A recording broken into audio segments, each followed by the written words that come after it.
Program is paid for by Investors Schooling. All opinions or statements expressed on the program are solely those of Investors Schooling or their guests and do not reflect the opinions of WPHT or Odyssey.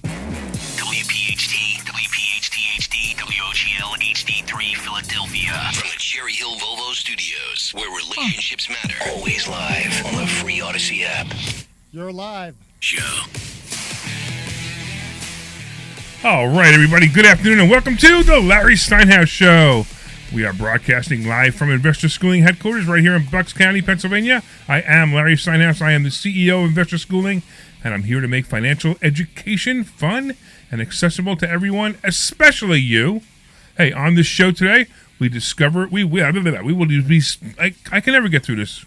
Never. And you see, I said quietly. Why can't I get through it? I have no idea. It's because you're different. Is it that, or is it that my glasses are just so terrible that I can't read the intro? We are just not like any other show that we are reading from a script. Let me try again. On this show, we discuss several ways of making more money. We concentrate on real estate investing, stock options trading, the stock market, and how to maximize retirement funds. You can call us anytime during the show at 855-939-1137. What's that number again? That's 855-939-1137. And you can call with your questions about money, finances, or anything on your mind, even politics. Even. We are also live on Facebook, LinkedIn, Twitter, and YouTube. Please leave us a comment. Kimmy has already said hi. Please leave us a comment and let us know that you're watching. I'm here with my awesome co-host, Omri Morad, also known as the immigrant. Dr. Deb is off today. The delightful immigrant. Yeah, well, Kimmy's already asking. I see. Where Dr. Deb is. So what's going on, Kimmy? We're not good enough? What? Real quick, the Larry Steinhouse Show is brought to you by Investor Schooling. At Investor Schooling, we teach things about money I bet you never knew. We focus on practical learning, and we equip you with real-world skills in real estate investing, stock options, tax-saving tips, and the secrets to financial freedom. Our headquarters are right here in Bucks County, but our online courses teach eager investors all over the country. Correct. RSVP for a free class this Thursday night at investorschooling.com. All right, Omri, now that I got through it, I think I know the problem. I think I have to make the font bigger. Okay. I think that's the problem because it looks just like all the letters are blurred together. So go to the screen because it's a touch screen and do that. Oh, I could do that too, but let me just make the font. I could do that, but let me just make the font bigger so maybe I can see it. All right. So getting back to whatever it is that we do, what do we do here? We do a lot of things here. We had a very interesting class on Thursday. Yeah. What was the class about on Thursday? So we talked about subject 2, which is, it's one of those presentations that I think I saw. I think 100 of times.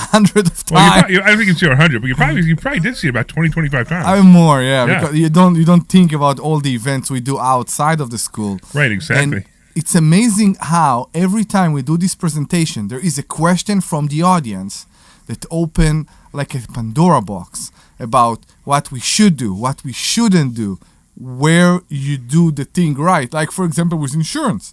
Well, so let's take a step back because, once again, you forgot that there are at least 3 people listening. 4. Maybe 4. Yeah. I think my mother's listening today, so maybe 5. Okay, good. And we need to explain to them what subject 2 really is, and then you can get into your presentation. So subject 2 is a process in which we take over people's mortgage payments and take over their house. So let's say you had a house, and let's say it was worth $100,000, for example, and you owed $110,000. But you really needed to sell this property, you needed to move, and if you sold the property in the market, it probably would cost you somewhere near $20,000, including the $10,000 extra you had to come up because you owe $110,000 and it's only worth $100,000. Plus any real estate fees or any other costs. Correct. It might cost you $20,000 to sell me the property. Well, what I'll do instead is I'll take over your mortgage payments. I'll take over the property. Property will move. The deed will move from your name to my name, and I will take over the payments. So all the people. And it's a great way. It's a great way to take over properties, especially if someone's in trouble. We can help them with that. So, good. Getting back to what you were saying. So every person who just heard you taking over the mortgage and think it's assumption.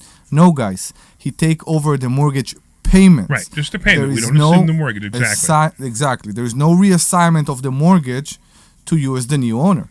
The mortgage stays on the previous... Well, the loan, actually, right. The loan, I'm sorry. The loan stay with the previous owner. Right. Yes. So now you were asking questions. You were saying things that you didn't learn. That every time you see this presentation, you learn something new. So we talked about, because I'm in this position right now, actually, I'm adding my new purchase, my new home, maybe we'll see how it will go, to my current policy. To your homeowner's policy. Which include my cars. Right, okay. The cars are on my name. But the house is in a trust. The house is in a trust. So you can't. So you now have to get a separate policy for your house that's in a trust. They agreed. They did. And I am a secondary. Wow. I'm an additional insured, right, as the trustee. That's fine, but are you getting a discount on the house because you have the home and auto? No. I need to see. I don't know. Yeah, that's the problem, and maybe I jumped ahead. It was with the underwriter. Here's the number one problem. Yeah. I mean, it's not a major problem. There's so many advantages that it's worth the difference. But we always tell people to buy houses in trust, and we teach people to buy houses in trust, and we teach them why to buy houses in trust. There's so many reasons. Everything from liability to Medicaid to, it just goes on and on and on. No transfer tax. Well, not necessarily. I know. It depends how you do it. However, but the one of the issues is if you have a homeowner policy and a car policy, you always see Flo coming on from the TV shows, the TV commercials, and she says you can bundle your auto insurance, right? Well, you can't bundle your insurance if your house is owned in a trust and your property is under your name and your car is owned in your name. Yeah. So it's a minor inconvenience. Maybe it costs you $200 a year more because you didn't do that.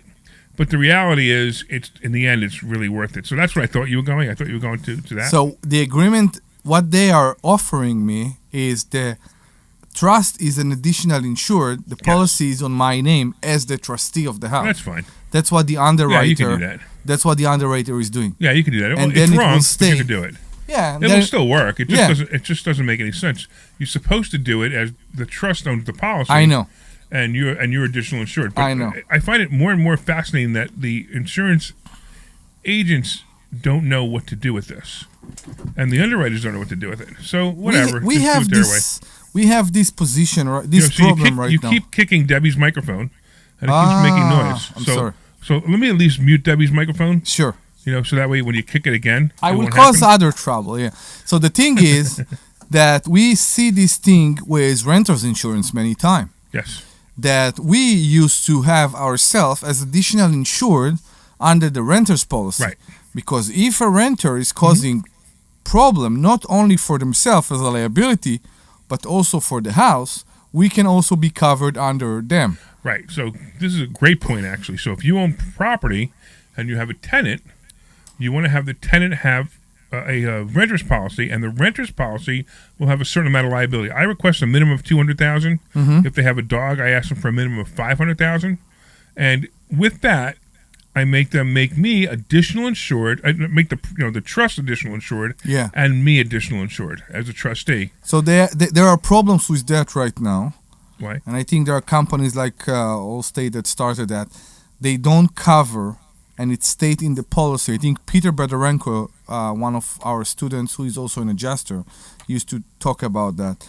They are removing from the policy everything concerning a damage by the tenant by neglection so you're jumping from one place to another. So let's start first with this. So the reason you're going to have the liability policy, you're going to have them have a policy is, let's say they have a party, somebody gets drunk, bangs their head on the wall and has some stitches, and they're going to sue everybody. They're going to sue the person who invited them to the party, the person who lives there, and they're going to sue the house because, of course, it's the house, right?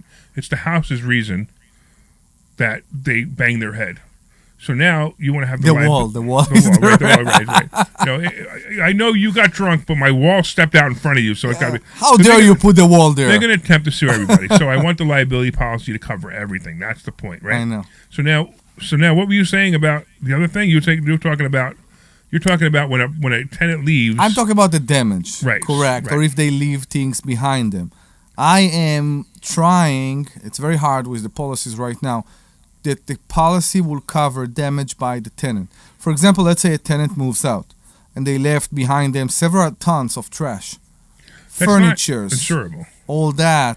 That's not insurable. So it depends who the insurance is. Right. But it come to, I'm not sure if a person leave a house full of furniture and No, clothes that's not insured. and food, What it would be count insured as is if the tenant takes a sledgehammer and break the walls. and breaks the walls, or takes a sledgehammer and breaks the cabinets. that- It happened to me. That called It vandalism. only happened to me one time, and I was so happy they did it I know. because they were complete slobs, and now the insurance company covered the renovation of the house. Where normally, if they're slobs, I'm covering it, or the security's covering it. It's usually not enough. Hold on a second. We got Ed. What's going on, Ed? Hey, Larry, what's going on? I jumped in a little late, but I thought you were talking about the insurance with the trust and the bundled, Yeah. and that's what I'm facing now with Allstate. They said if I put my condo in a trust, they can't insure it, so I have to go to another company. No, they can And I'd insure also it. They have to lose my insure it. bundled- No, they can't insure it. Some companies don't want to It's a- deal with trusts. It's a different policy. It's not the same policy. That's all. It's a different entity that owns the policy. I explained all that to her. She said she talked to her underwriters, and they like Omri just said, some companies just don't want to deal with trust. They don't want to So, insure policies that are in a trust at all? It's insane. That doesn't make any sense. That's what I'll give they you my said. That's insurance what guy. Allstate told me. My insurance guy is great. He takes care of everything. Okay, but I didn't want to lose my I don't want to lose my bundle discount. So I told him, I said, No, that's well, different. We'll put the that you can't do. fire and liability, and then I'll get a renter's policy, and that'll keep my bundled. It should keep my bundled price down. I know. All I care And about they is said, that "Oh, they we don't know can't about deny a claim because it's in a wrong name. I mean, the house burns down, and then they say, well, you're not the insured. Then all of a sudden, I would worry. That's all. That's my concern. Yeah. So the trust would be insured, and I'd be the trustee. So I would be covered. Correct. Say that one more time. I said, if I get the insurance policy in the trust name, and it burns down, as the trustee, I would. Oh yeah, you're not covered. The house is covered. Yeah, right. Exactly. That's why. That's what. The house is covered. Exactly. Right. Yeah. Right. So yeah, and look, that's all I'm you got to talk to your worried about. insurance agent, and you got to you got to get an email that if he says if you do it this way, it's going to pay. Make sure you get an email that says it, because his errors and omissions insurance will cover you if it happens. I'm at the point now where I have so many properties that it's costing me $50,000 or $60,000 a year in just insurance for policies for the properties. And sometimes I just think, why do I even bother anymore? Do an umbrella, just a liability umbrella. Yeah, but I can't do an umbrella because they're all in separate think about- trusts. Yeah. I mean, I could just You take think the about risk for the becoming liability, self-insured? and they're in trust anyway. They can't sue me directly anyway. No. Take the risk for damage. Don't take the risk for liability, my Well, friend. then it's not that much. That's the expensive part. I know. So it really doesn't matter. So I keep wondering what to do with this. I know other people who have had 100, 150 properties and canceled all the insurance. They just didn't care. They figured it's still worth it. Yeah. So Depend on the lawsuit. So they basically self-insure. yeah, they basically self-insure. Exactly. Yeah. Yeah. So it is what it is. So how you If doing, got it man? Like that, you can do it. How you doing? I got good news from the Temple transplant team. They said I should be on the list by September. Oh, that's fantastic, man. I'm happy to hear that. Yeah, and that's just one step closer. Are you one coming to step the Money closer, Multiplier on You know? on August 17th? I mean, the Money Yeah. Hacks event? Yeah. Yep. Still and do I'm- that. All right. You gave me a ticket, There you go. and I bought a ticket for my nephew. All right, My nephew's excellent. coming. So everybody else who's listening right now, That's right. if you go to 4mmw.com, that's the number 4mmw.com, you could sign up for our Money Hacks event. It's It's a full 8-hour day. I'm incredible speakers. We're going to be talking about mobile home parks, mobile homes. We're going to be talking about how to buy properties with no money. We're going to talk about the stock market, How to be your own banker. how to be your own banker. I mean, it's just amazing stuff. You definitely need to get into this. It is great stuff. And if you want to, you can use the coupon code 1210. That's 1210 and get a half price ticket. How cool So- is that?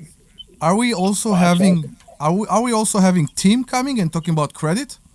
Yeah. Yeah. Woohoo! Yeah, so we also have somebody talking about credit and how to build incredible amounts of credit. He's amazing. You guys all know that I have over $1 million worth of available credit on credit cards. And Ed, what can I do with over $1 million of available credit on credit cards? you can buy as many houses as you want. Yeah, I can do anything I want, right? Exactly, including buying houses. That's right. All right, man. So I'm hoping to see you there. Hey, should we give a couple of tickets away, Omri? But you have to know how. We should. You know what? Hey, Ed. I don't know if we could. I don't know if this will Yeah. work. If we could keep you on the line with somebody else, I don't know if it'll work. I'm not sure. It might work. We'll find out. I can keep them on. No, I know, but I'm not sure if the forward will forward over. Yeah, we got few calls We at did the it same before? time. So Ed, I'll tell you what, Ed. What do you need?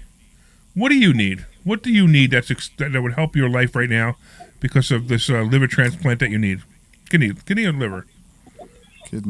Kidney, right? Larry, I have to be honest. I'm really covered on everything. My insurance just got upgraded, where they're going to give me a Visa card for $300 a month. And everything is covered. All my bills and all You're my fantastic. Then all that's my fantastic, bills. man. Great to hear that. Yeah. That's fantastic. All my insurance needs, medical needs are covered. I have nothing to worry about. That's awesome, man. Yeah, I truly, Well, I'm maybe super happy to hear a that. few hookers and some cocaine, maybe. What do you say, cocaine? I heard. That's Did he what really I. say cocaine? That's what I heard. Well, we probably can't get you cocaine. A little cocaine and some hookers. No. We might be able to get you hookers, but I know how to find those, but I really don't know how to find cocaine. Well, the hookers would know. They don't know. But wait. Come to think of it, Glenn works in radio, so Glenn's a producer of a radio show. He probably knows how to find cocaine, so we'll be able to find it for you. So are you going to? It seems like you're planning on ruining the second kidney. What? No. Can you please? No, I'm not that. They are not. I'm not that down. I'm not that dumb. They are not off the shelf, my friend. You need to keep them. All I used to do is drink beers, and they told me that's for the rest of my life. That's out. No beer. That's all you can drink? Oh, you can't drink beer? You can't drink anything, right? No alcohol? I can't drink no alcohol at all. Well, it's okay. So It's I'd okay. be glad to give that up for the rest of my life. Oh, I'm for, sure, man. Kidney, Yeah, I'm you know sure. what I mean? You can drink Bud Light. It doesn't count as beer anymore. All right.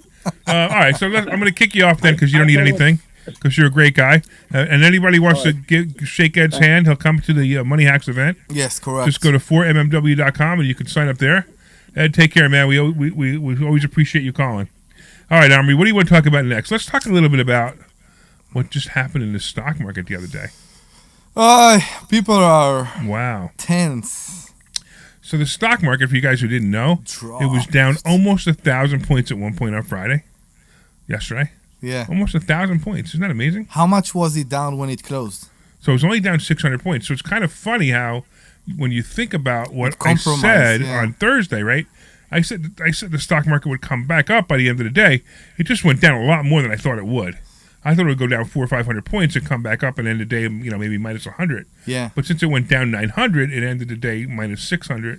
But it's not as bad as it is. But hold on, before we continue this conversation, Yeah. we have Dennis in Phoenix, Arizona. I love it. Yes, Phoenix, Arizona. What's going on, Dennis? Hey, Larry. I was at your meetup Monday, and it was very interesting. Awesome, man. And you guys were talking about insurance on homes for renters. And I was, me being new, I always ask people, what do you do with homes that have pools in it? And it's a big thing right now because a kid drowned in one of the pools. That was no. Short-term This rental. wasn't one of your pools, was it? No. okay. I don't know anything. I'm just doing wholesaling. But I've always asked them, and a couple of guys that do the radios here, and I said, so what do you do? And he goes, I keep the pool, but I just put an Fence. umbrella policy on it. Yeah. Obviously, that's the answer. People have to understand if they have a pool, they shouldn't have their kids out there without having an adult with them. I mean, I don't know how to. Yeah. People get pools all the time. Yeah. If the pool didn't reach out and grab the kid and throw it in there, Yeah, it's the funny thing is this. I mean, we all know, when you're at the lake or at the ocean or anything like that at the pool, you watch your kids, but you also teach them how to, at a young age, teach them how to swim. Safety, I mean, water it's your safety, of course. obligation. Yeah, exactly. Obligation. It's your obligation. It's your duty. Right. You also have to understand that So- that insurance. So there has to be, it has to be negligence, right? So who's the negligent party? So if I had a chipped piece of concrete around my pool and the kid tripped on the concrete and fell in the pool and drowned, then I'm negligent, right? But if the kid is out there and the parents not paying attention to the kid, who's negligent? The parents are negligent. So that's the problem. That's why people need to understand that, the insurance, I mean, it's good to have. And most likely what's going to happen is the insurance company is going to pay them something just because they, good faith, they'll pay them something. But it's not going to be a lot. But at the same time, you're going to have an insurance. You're going to have insurance on a house. You're going to have an umbrella policy, and it is what it is. You have policies now? I mean, you have units now? Rentals now? No, I don't have any rentals now, but my question is this. If you're going to do that, if you're having to do an umbrella, why don't you charge the renter that umbrella policy? Keep one, you pay for one, and you charge them the other one. Well, so first of all, the tenant themselves is going to have a liability policy anyway. So they're going to have a liability policy and a contents policy. They're paying for that anyway. But you got to understand too that if you're renting, let's say you're renting it for $3,500 because it's a house with a pool, you're renting it for $3,500. There's a market for that. And if now you're going to say, but we have to add another $200 because of the umbrella policy, they may say, well, I'll go rent the house next door. That's $3,500. So you got to keep the price reasonable, and without telling them you're charging them for the umbrella, you put in the rent. Like, okay, my rent is $35.50 instead. Exactly. Yes.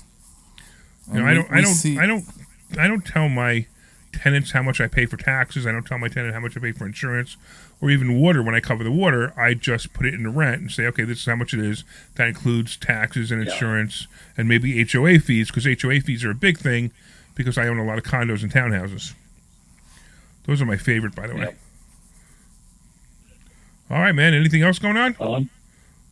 That's about it. Just trying to get some sub-2 deals and seller finance deals and maybe a couple wholesale. That's it. Well, I'll teach you how to do it if you go to investorschooling.com. All right. No, you don't want to do that? Yep. Well, I'm signed up Monday, so yeah. Oh, okay, cool. Mastermind. All right, cool. So you were on you were in class on Thursday, and you listened to the whole subject 2 presentation. So now you're going to come back Monday. Okay, awesome, man. I'm looking forward to seeing you on Monday then. And we will teach you how to do this.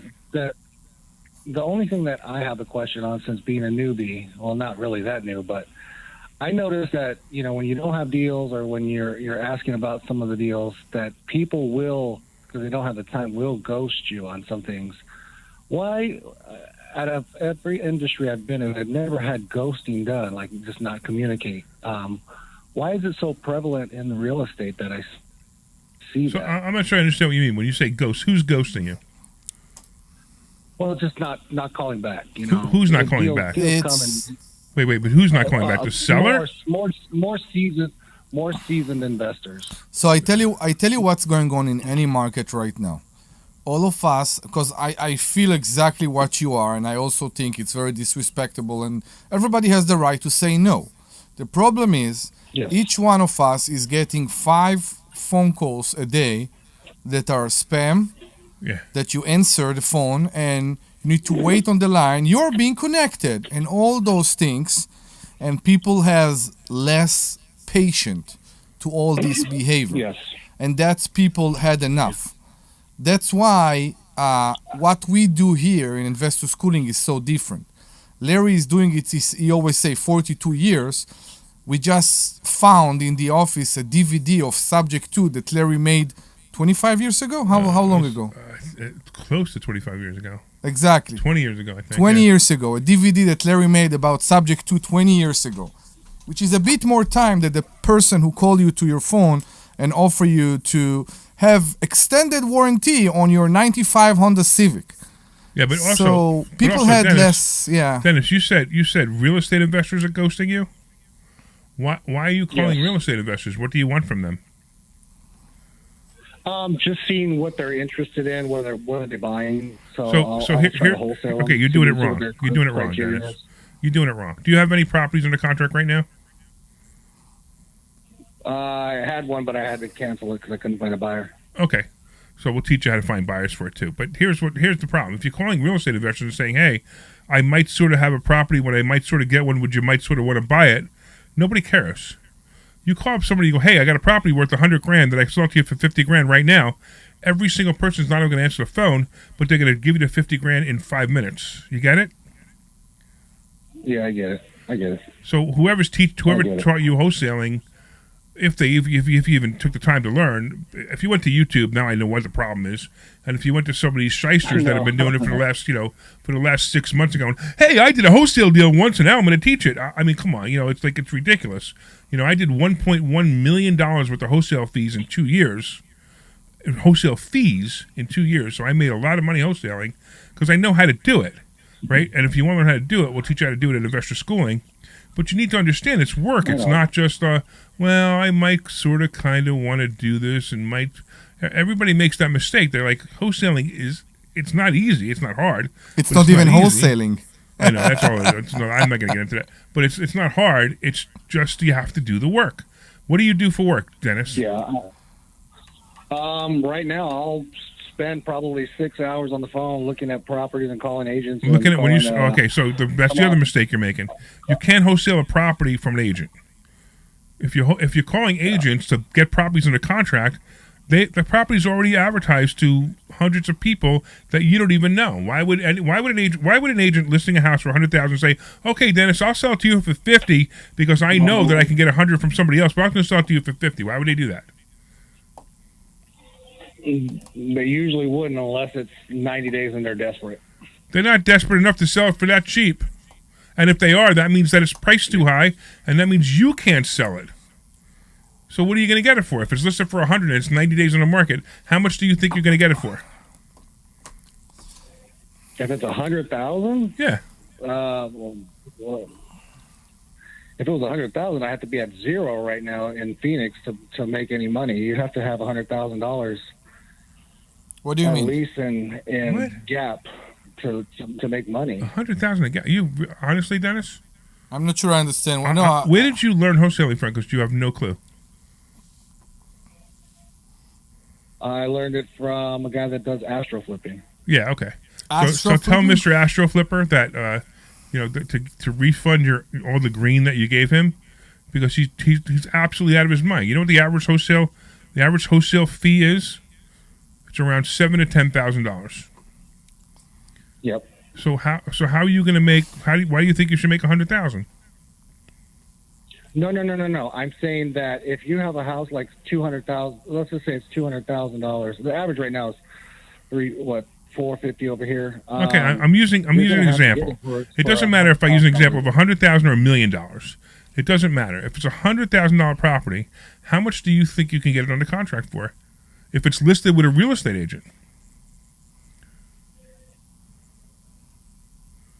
You're going to have to be 50% less.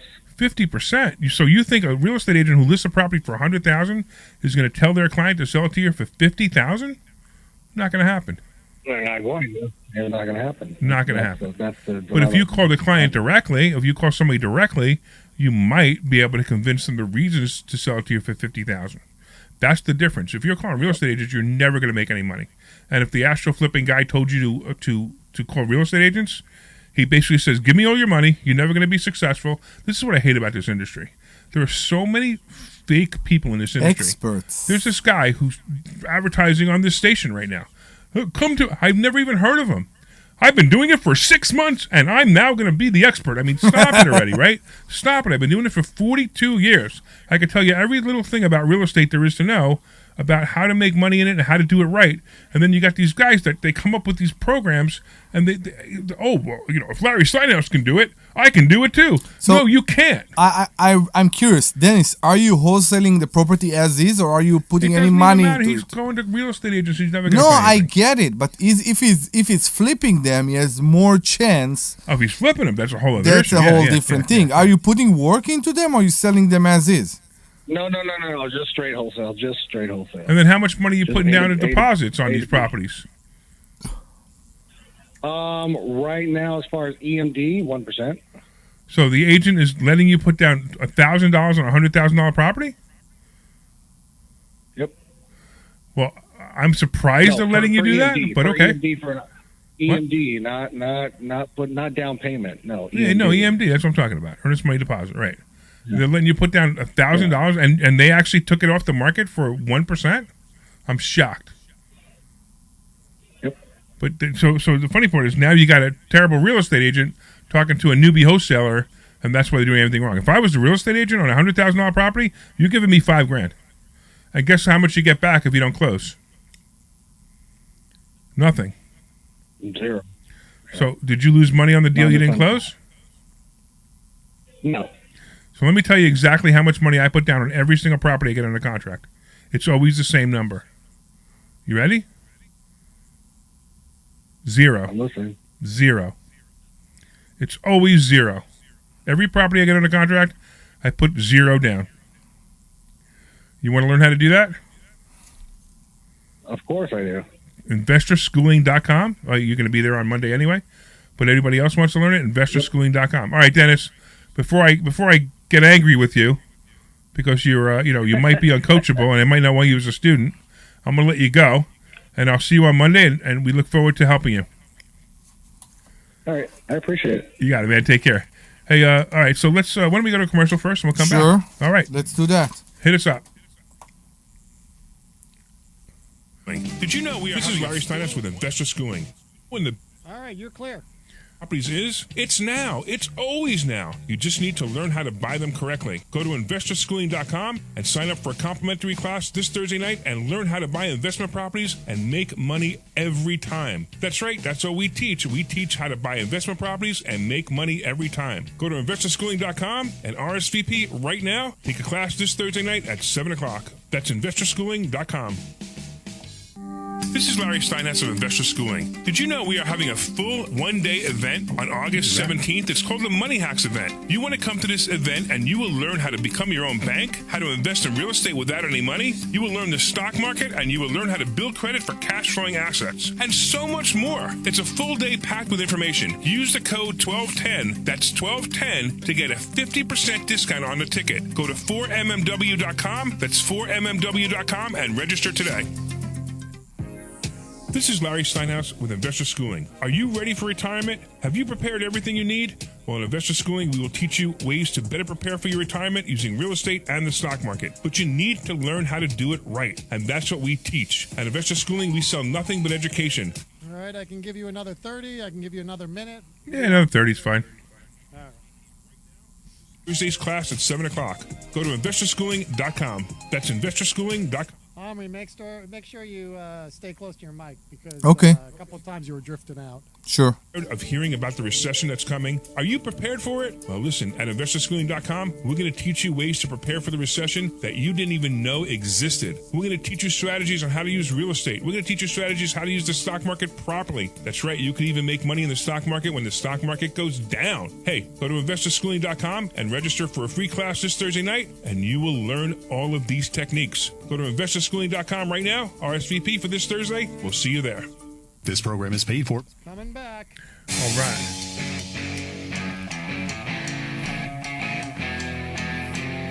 All Hello, right, Larry. everybody. What? Huh? Hello, Larry. Oh, you want to do that? You want to do the intro? Go ahead. Sure. Hello and welcome to the Larry Steinhouse Show. We are a live show here in WPHT, and you're welcome to join us to learn about real estate, stock option.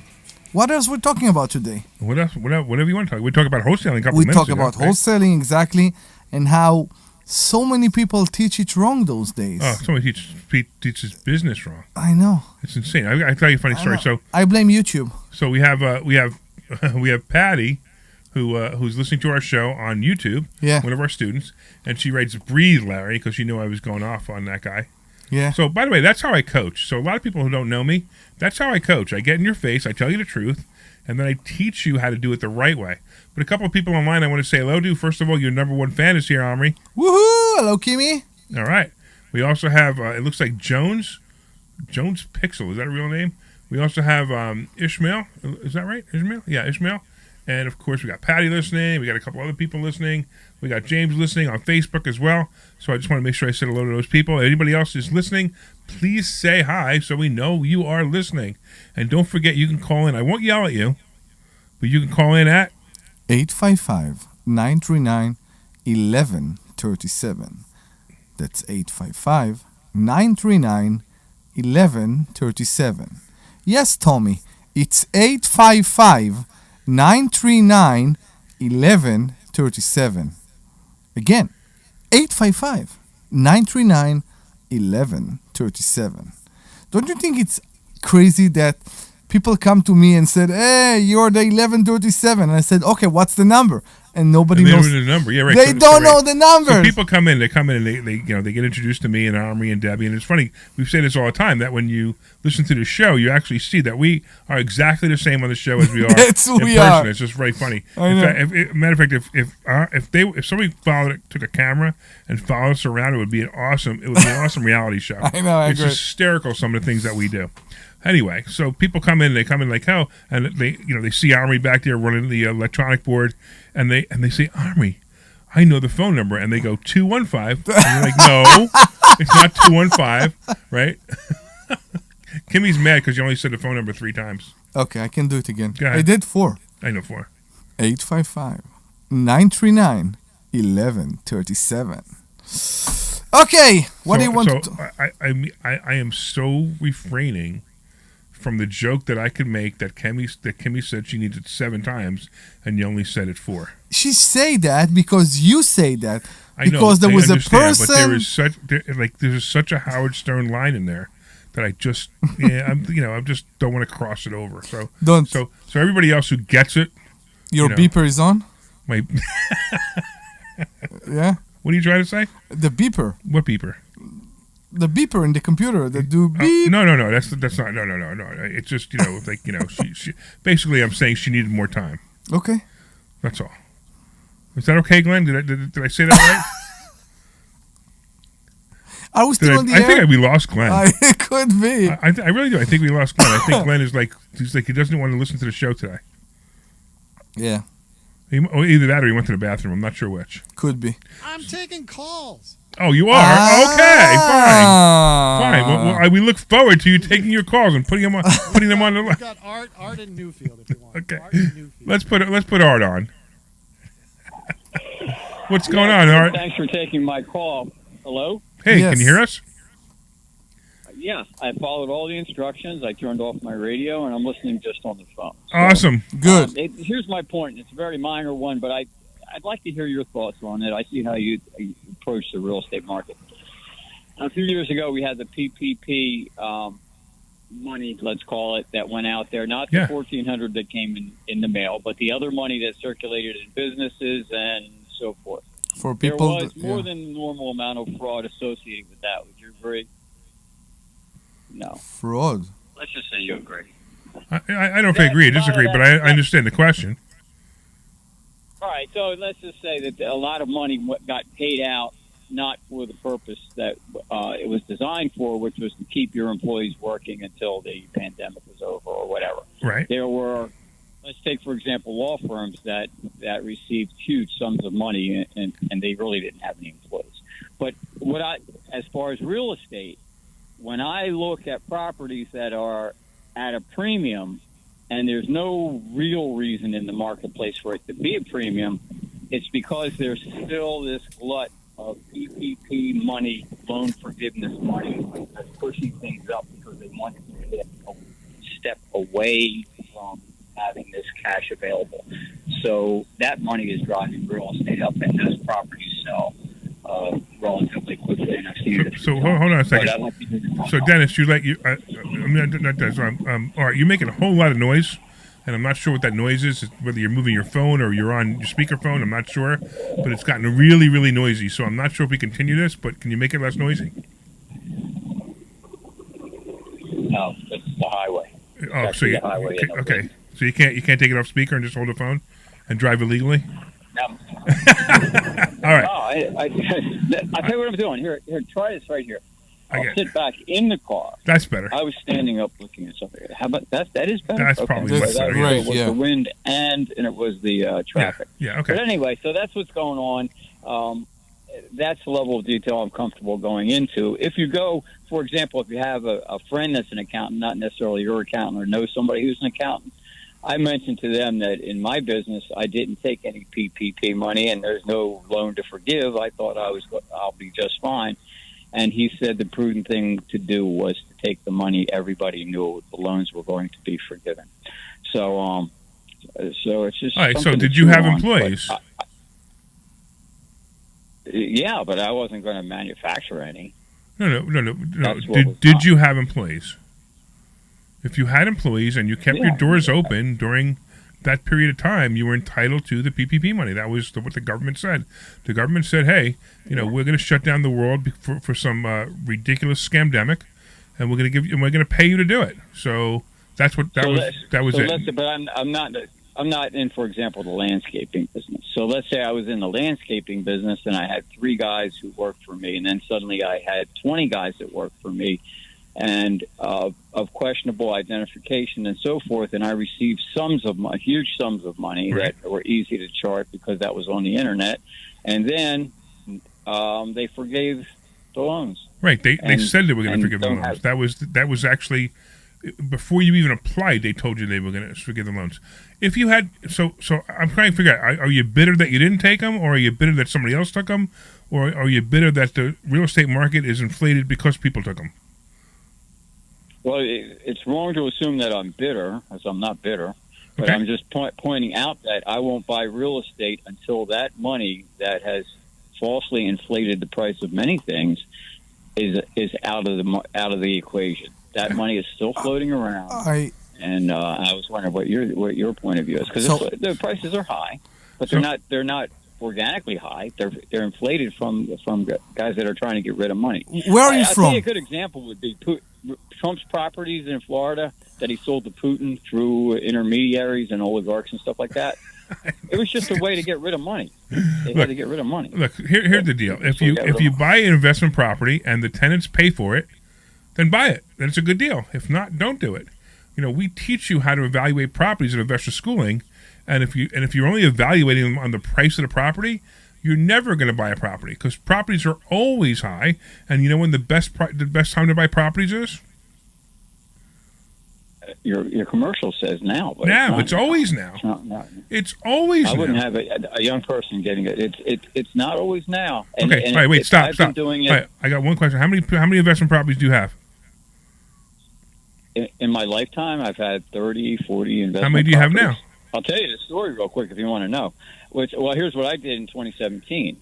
I thought the market was frothy, and my timing was good, and I sold the last New Jersey. Are you in New Jersey? Where are you? We're actually in Bucks County, right across from Okay. Trenton. All right, so you know New Jersey. Yeah. I sold my last investment property in New Jersey, waiting for more of a broad opportunity because all the markets are frothy, and I want to. So whatever those properties were worth. Listen to for this. me, and I'm 70. All right, listen to this. Whatever those properties were worth in 2017 when you sold them, they are now worth double that amount. So if you would have held them, you would have had a better life. No, but no. Well, it depends on what I did with the money. See, you're just being a little myopic here. You have to ask me, what did I do with the money? What did you do with the money? You got to ask me. I put it into the stock. I put it into Duke Energy. Great. And you can follow the price of that. Yep. And I bought Scorpio tankers at $8 or $9 a share, and it's 60 or whatever. So, but there are opportunities, but you got to look for them. Absolutely. But that doesn't mean I'm a genius. I've made mistakes. But over the years, you minimize your exposure to a bad deal. If you look at use stock market. It's easier to describe. All right. I'm like I so appreciate it, but this isn't the art show, and I can't. I only have so much time, so I have to go to the next person. But do you have a quick question but or do a you quick agree point? that there's money in the market that's pushing prices up? You don't say. You say No, no. I think here's cheap. the reason that the prices are still high is because the inventory is low. That's the only reason the prices are still high. There's no reason that these houses should be this price, and the inventory is going to start to get better probably in about a year from now because I'm telling you right now, people are being laid off, and it's not being talked about. It's not being talked about enough is the real issue. And the recession is not here, but we're on the fringe, and it's coming. And when it really comes, it's going to be really bad for a lot of people because they didn't take the time to buy assets while while it was good, and they didn't take the time to put money aside. So that's what's going to really happen. And if you want to wait, you could wait for the property values to go down. I don't care about property values. I care about cash flow. That's all I care about. I mean, Omri and I, we own a mobile home park together, and we cash flow somewhere near $12,000 a month now. Is that right? Mm-hmm. $12,000 a month on this park. I mean, that's great cash flow, and it doesn't matter It doesn't really matter what we paid for it. I mean, as long as we paid less than 1.2 million, which we paid a lot less than 1.2 million. Exactly. A lot less, right? I know you got to go, but just teach me one thing. Sure. Are they rent control or no? I was always curious when I see Where there is rent control right now in the U.S., you will educate us. Are mobile homes rent control in Florida? In the trailer homes. In Florida, no, absolutely not. I don't know where there is rent control right now. There's California. California, there is rent control right now? Yeah, parts of New York. There is no rent control in New York. I use the broad term rent control, but some trailer parks they're capped somehow. Wait, you ready for this? You know how much we get? This was enjoyable. Wait till you hear this. All right, you know how much we're getting for a 2-bedroom, 2-bath? Was it 3-bedroom? 3-bedroom, 2-bath, freshly renovated. Trailer home. Trailer. It's a trailer. You want to guess? A trailer house. Where is it now? Let me guess. Florida. It's in Ruskin, Florida. It's in Ruskin, Florida. You never even heard of Ruskin, Florida. Say $2,100 a month. Well, we're getting $2,000. So yeah, I mean that's just amazing to me. Even when I did the math, when we were looking at the trailer home, I said, "There's no way we're going to get more than $1,400," and it blew my mind that we got $2,000. So it's pretty impressive. Anyway, let me do this. I got to run. We will talk to you. Okay, but give me the other one. Vacancy rate on them right now? None. We have one available. One just went empty. The new unit we just finished that is rented for $2,000. It's a person that was renting a smaller unit in the park and moved to it, and now his unit will be rented very soon. Yeah. You guys are pretty smart. I'm gonna pay more attention. I appreciate you calling me smart. Because I thought I was smart too. But take care, man. All right, let's go to Kevin. All right, let's go to Kevin. What's going on, Kevin? What's your question on reverse mortgage? Hey, Larry. Yeah, this first-time caller. Take it easy on me. I got to tell you, wait, before you say that, I got to tell you something really funny. So the guy Dennis, who I beat up a little while ago, he actually was obviously offended, and I wasn't trying to offend you, Dennis. I was actually trying to help you. But he looks like he got offended because he left me a comment on Facebook. I was just trying to be honest and direct. Sorry, I offered learning from someone about, the wording isn't great, but he was obviously offended. And Dennis, I did not mean to offend you at all. I really mean to help you. I want you to start learning how to do it the right way, not from shysters that teach this stuff that really have no idea what they're doing. So Dennis, I'm going to see you tomorrow night in class, and that hopefully you're still listening, and you'll see pretty quickly that what I teach is very different. All right, getting back to you, Kevin. I'm sorry. That's okay. I'm getting ready to retire in October. I got 5 years left in my mortgage. Okay. We were thinking about putting it up for sale. Then we changed our mind because we looked for a place, and a lot of places were $2,200 a month, and I'm only paying $1,400 a month for a big, huge house I have, single home with a big garage and driveway and all like that. Where is it? But I'm getting letters in Delaware County. Mm-hmm. I'm getting letters to do a reverse mortgage. Okay. They're not calling it a reverse mortgage. They're calling a point. You ever hear of that point? Company called Point? No. They're saying that they'll give me, some equity that I have in the house, which I have a lot, because they were going to put the house on the market for $349,000, and I only owe $72,000. Wait, I'm confused. So I was thinking about. This company Point, is it a home equity agreement? Is that what they have? Yeah. Don't do a home equity agreement. It's like a reverse mortgage kind of thing. No, wait. So hold on. It's two different things. Difference between a home equity agreement and a reverse mortgage and a home equity loan. All of those things are three different things, and it's very important that you know the difference. And most people have no idea what a home equity agreement is. Let me just real quickly tell you what a home equity agreement is, which is possibly what this is. I'm not sure. I've never heard of the company before, but a home equity agreement basically says that the person gives you, let's say it's $100,000, and you don't have to pay them anything until you sell the house. When you sell the 30 house, years. Yeah. yeah, right. Okay, so when you sell the house, then you have to give them their 100,000 plus some factored rate, which is probably extremely high. And you don't want to be in a situation where you're paying that factored rate because it's going to be really, really high. I'm not sure why to do something like that. If Why you would he do already it? Because if you already has a mortgage, why would you do something like that? well, because he wants to pull money out of his Well, house. because I'm scared. I'm kind of scared because I don't know if I have enough savings, to retire. I mean, I have savings, and I have it all figured out with my pension and my Social Security. I think I could definitely stay here, but Okay. I would like to live comfortably. But Kevin, Stay the house is there for you. If you will need to, are you afraid you won't be able to sell it in a month or in a year or in 5 years? No, it'll sell. So Well, whenever he wants to you, make sure he has cash flow for his retirement. So he's got. Yeah, So that's it. do you have a pension in the job?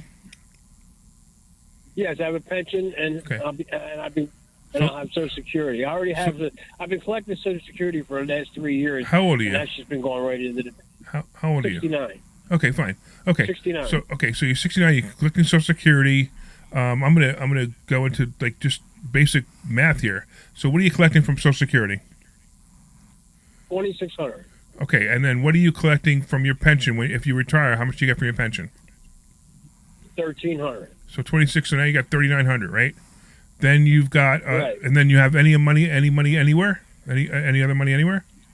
I got cash. I got like 50 grand. Okay, so you got 50 grand. 50 grand's not going to last long. It's kind of like just chump change to keep in the account in case something bad happens. So you're making almost $4,000 a month, and with cost of living that'll happen anyway. So, and you're paying $1,500 a month for your house, correct? 1,400. Okay, so the question I have for you is the house that you have right now. Do you enjoy it? Do you like it? Yes. All right. You're not going on 10 vacations a year with that kind of money, but assuming do you have a car loan?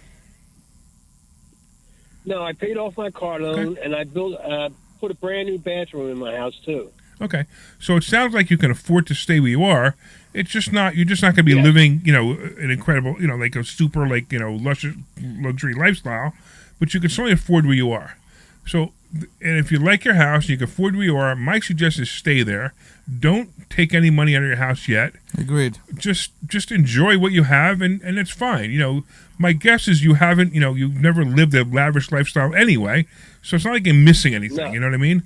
So I would continue doing the same lifestyle you're living now. If you want to come to investor schooling and learn something more, maybe I wouldn't take all of your $50,000, but part of it to just learn how to do stock options. You might make an extra 10 or 20,000 a year, not off 10,000, but you might make an extra 10 or 20% a year off of your money and teach you how to do that. That's fine. We could do that, but there's not a whole lot there. But my suggestion is not to do a reverse mortgage, not to do a home equity agreement. I think it's just going to hurt you in the end. Okay. All right. Thank you, sir. You got it, man. Thank and you. Stop by anytime. Matter of fact, why don't you, here? You know what? Hold on. Don't go away. You want a free ticket to the Money Hacks event? When is it? It's on August 17th in 2 weeks. August 17th. It's a full day event. You want to come? Where is it at? It's in Bucks County. Because I'm in Delaware County. I know, you're in I don't Delco. think that's far from. No, Yeah. You certainly can drive an hour to get here, right? Oh yeah. All right, Yeah. cool. What time? What time the event it is? starts at 8:30 in the morning and it goes till about 6 at night, and we'll even buy you lunch. Oh, okay. All right. So hold on. Oh. Glenn's gonna okay. take your information, and we'll give you a free ticket to that. All right. Thank you. You got it, man. Of course. Yeah, I think you'll have a good time there. All right. Can we talk about that for a second? Because I'm pretty sure I'm not the only one who have questions about what we just talked here. What was okay? So good question. what he just described is not a reverse mortgage. They're buying. I'm not sure. Okay. It might be a home equity agreement because that's like the new thing now, and he didn't really know what it said, but I got the impression it's probably a home equity agreement. So if you are if you do have a mortgage right now, Mhm. and you have an agreement with a new company that I guess it's not a bank, They put themselves as second position. They put themselves in second position, exactly, and they will prevent you from getting a third position. Because they have to. They have to protect their exactly. They have to protect their interests here. I understand. And they will give you up to 100% of the value of the house minus the mortgage? Probably not 100%. Yeah? Probably some factor, maybe 70 or 80% of the difference. But it's guaranteed underwriting. In other words, it doesn't matter what your credit is. It doesn't matter what it doesn't matter. It's only based on the house, the value of the house. It's based on the value of the house. And what they're basically doing is, and it probably won't, I'm going to say it probably won't even be 70 or 80%. It'll have to be lower because they need to understand that, every year they're adding, let's say it's 10%, right? So let's say they give you 100,000. First year you owe them 110. Then after that you owe them 122. Yeah. Then you owe them 134, I guess would be the number. So the first mortgage stay in place. That's why it's not a reverse mortgage. Right. Well, okay. It's not a reverse mortgage because reverse mortgage is a completely different animal. Yeah. Reverse mortgage pays you every month. It pays you. Okay. Can you explain that? Okay. So reverse mortgage. What do we got? We got have time to do this. I got just enough time probably. Okay. So reverse mortgage is basically something where the mortgage company or the reverse mortgage company, what they do is they take a certain amount they take your value of your house and they make you a payment every month so you can live off it. This is great for people who have really done, they have no other way, but they have a house that has no money, that they own nothing on in most cases. They own nothing on it, and it's a way for them to live off of their house. The only problem is it depletes all the equity in the house the longer they live. So they're not going to be able to leave the house to anybody. But in some cases, that's not so bad. So in the end, this company take the house. They don't take the house until you die. Right? They can't take the house until you die. But if you die early, then you owe them a certain amount of money, and the people who your heirs have to pay that money back in order to keep the house or in order to sell the house. Including an interest, of course. Well, no, there's an interest factor. Yeah. All right. Let me do this because we got about 30 seconds left for this half of the show. Mm-hmm. So I really want to say something real quick. I want to thank all the listeners. We're going to be back after the break, but I want to thank all the listeners who listened to the first half of the show. Of course, I want to thank the sweet Glenn Page for being such a great producer. And, of course, if you want to go to investorschooling.com, you can learn about everything we teach. And I'm telling you right now, we teach a lot of good stuff. If you're listening to the show today, we covered all kinds of cool stuff. So you want to go to investorschooling.com. That's investorschooling.com, and we will give you a complimentary class this Thursday, and you will learn so much. So if you're hanging around for the next hour, enjoy. You're clear. Thank you. Right. I always have to remember that we have to end the show and then start the show again. I know, yeah. WPHT HD, WOGL HD3 Philadelphia. From the Cherry Hill Volvo Studios, where relationships matter. Always live on the free Odyssey app. This is Talk Radio 1210, WPHT. With NJ Diet, you can lose 20 to 40 plus pounds in only 40 days. They have customers that have lost 37 pounds, 100 pounds, and over 120 pounds, and they've kept it off. You'll have more energy, and you'll probably see better lab results. NJ Dye uses your hair, so... Larry, I'll send that info to Dr. Deb. Yeah, definitely. Because, she'll take care of it. I won't, because I'm lazy that way. Ticket for that guy or two? You give him 2. It's fine. It doesn't matter. Whatever he wants. Well, it doesn't matter to me. Doesn't matter to me either, as long as he shows up. You should show up, too, Oh, wait, you have to do our show. What day is it? It's August 17th. It's a Saturday.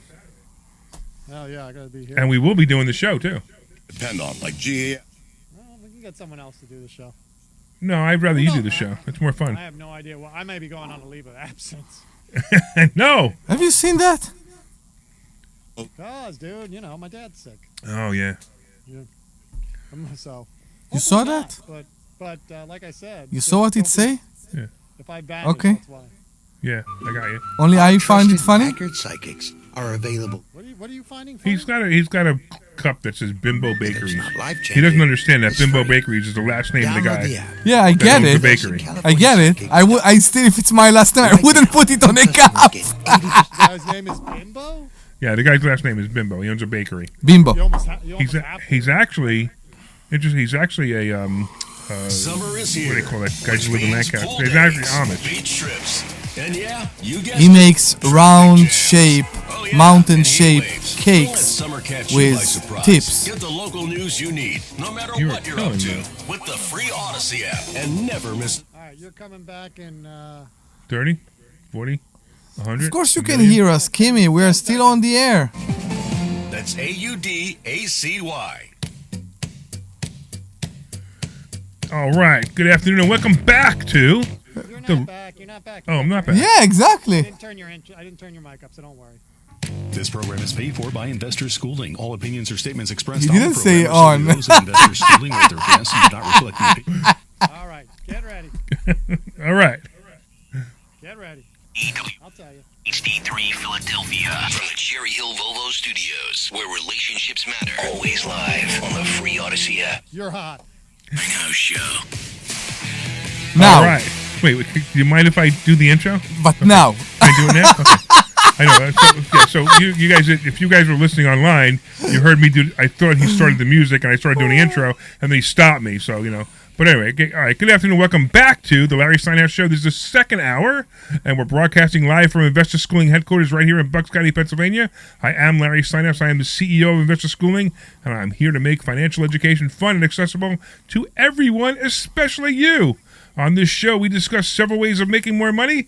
We concentrate on real estate investing, stock options trading, the stock market, and how to maximize your retirement funds. Hey, you can call us anytime during the show at 855-939-1137. That's 855-939-1137. And you can call us with your questions about money, finances, or anything on your mind, even politics. We are also live on Facebook, LinkedIn, Twitter, and YouTube. And please leave us a comment and say hello so we know you're watching. I'm here today with my awesome co-host, Dr. Omri Morad. No. I can be. No. I'm here with Omri Morad, also known as the Immigrant. Is the Immigrant. And speaking of that, let me get back to that later. We also have our sweet producer, Glenn Page, ready to take your calls and put you on the air to discuss finances, real estate, and the stock market, and even politics. By the way, give us a call at 855-939-1137. Again, that's 855-939-1137. And the Larry Steinhouse Show is brought to you by Investor Schooling. At Investor Schooling, we teach you things about money I'll bet you never knew. We focus on practical learning, and we will equip you with real-world skills in real estate investing, stock options, tax-saving tips, and even the secrets to financial freedom. Our headquarters are right here in Bucks County, and our online courses teach eager investors all over the country. RSVP for a free class at investorschooling.com, and you can take that class this Thursday. All right. Please do. I was able to read it better now that I made the font bigger. Okay. But since we were giggling so much, I had a little bit of trouble getting through it. Where were we? What were we talking about? Oh, I was talking about. So I want to talk about two things, right?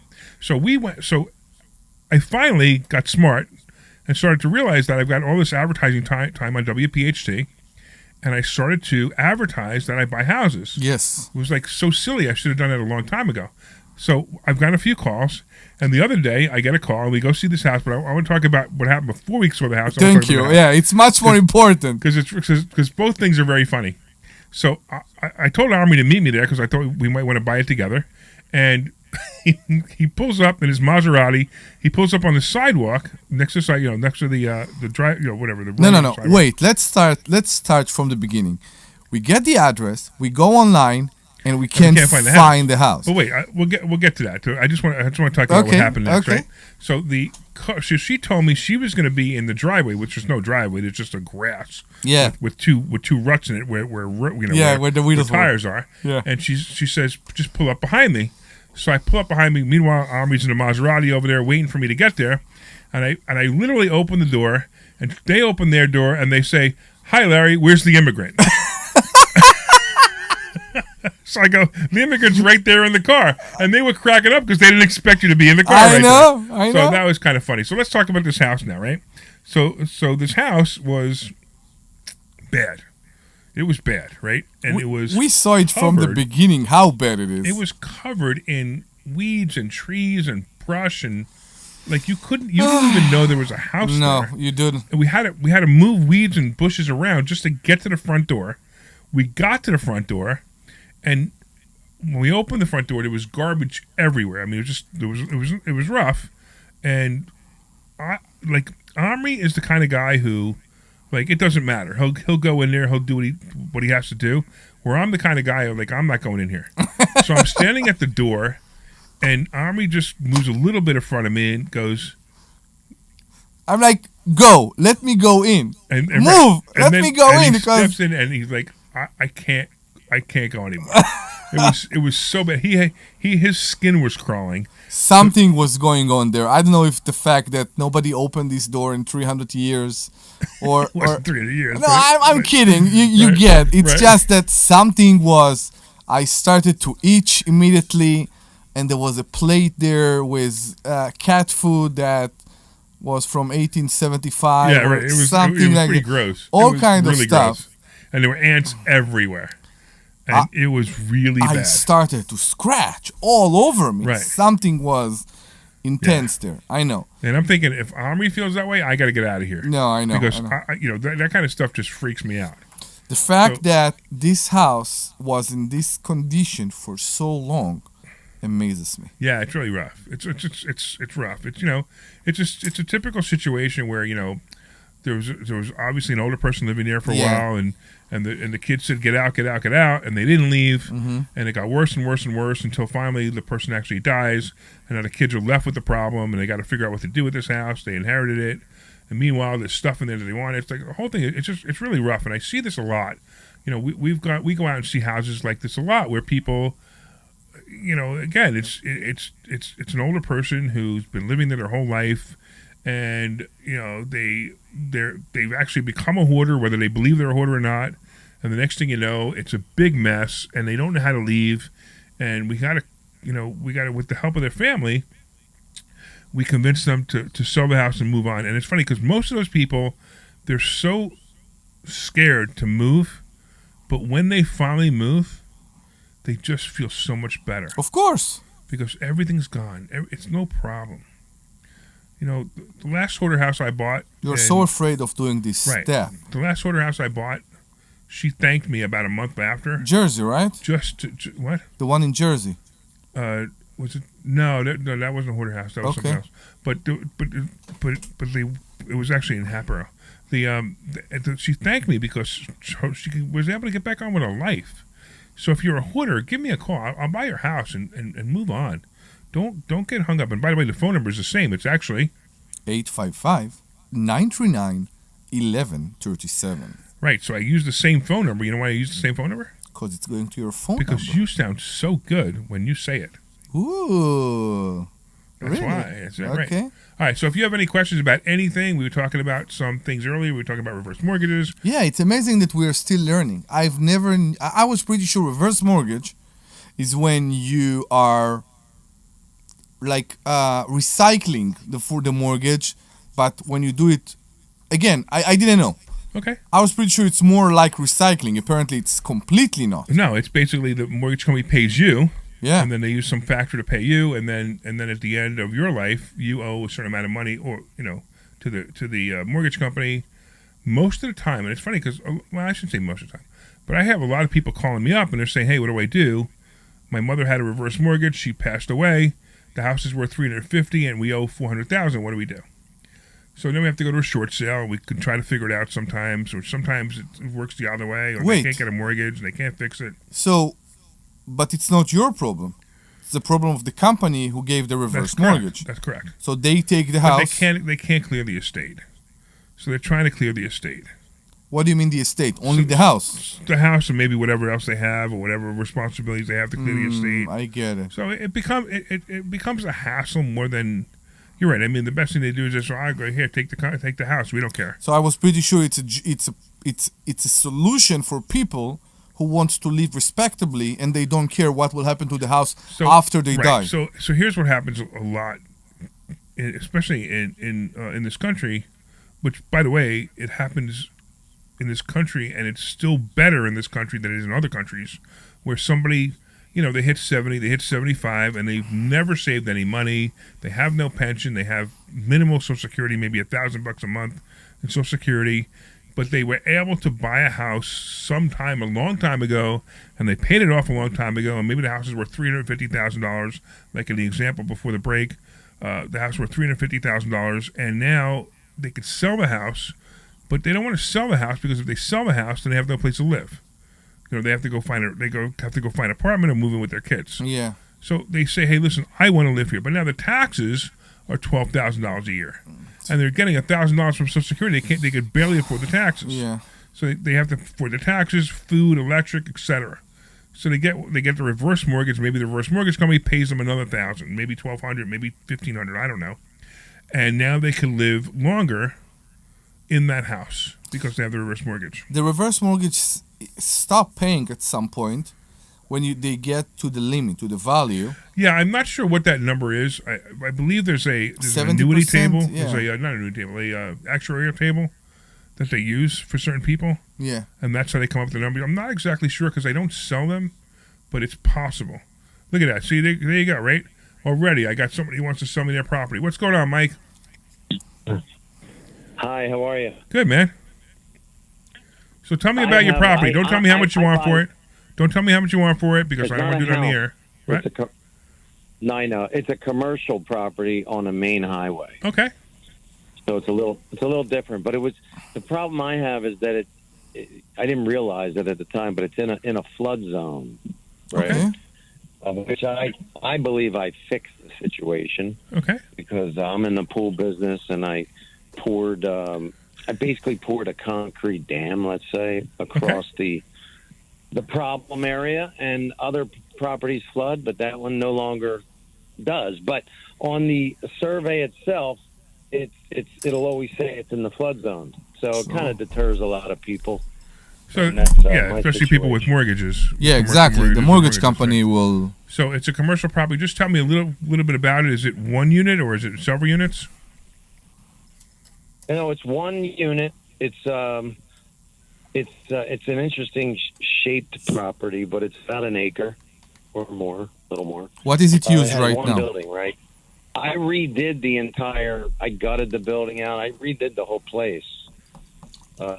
Great. And it looks really nice now. Are you renting it? But the township is requiring a site plan approval to rent it, so I'm not allowed to rent it out at the moment. When did you buy it? But it's minor things.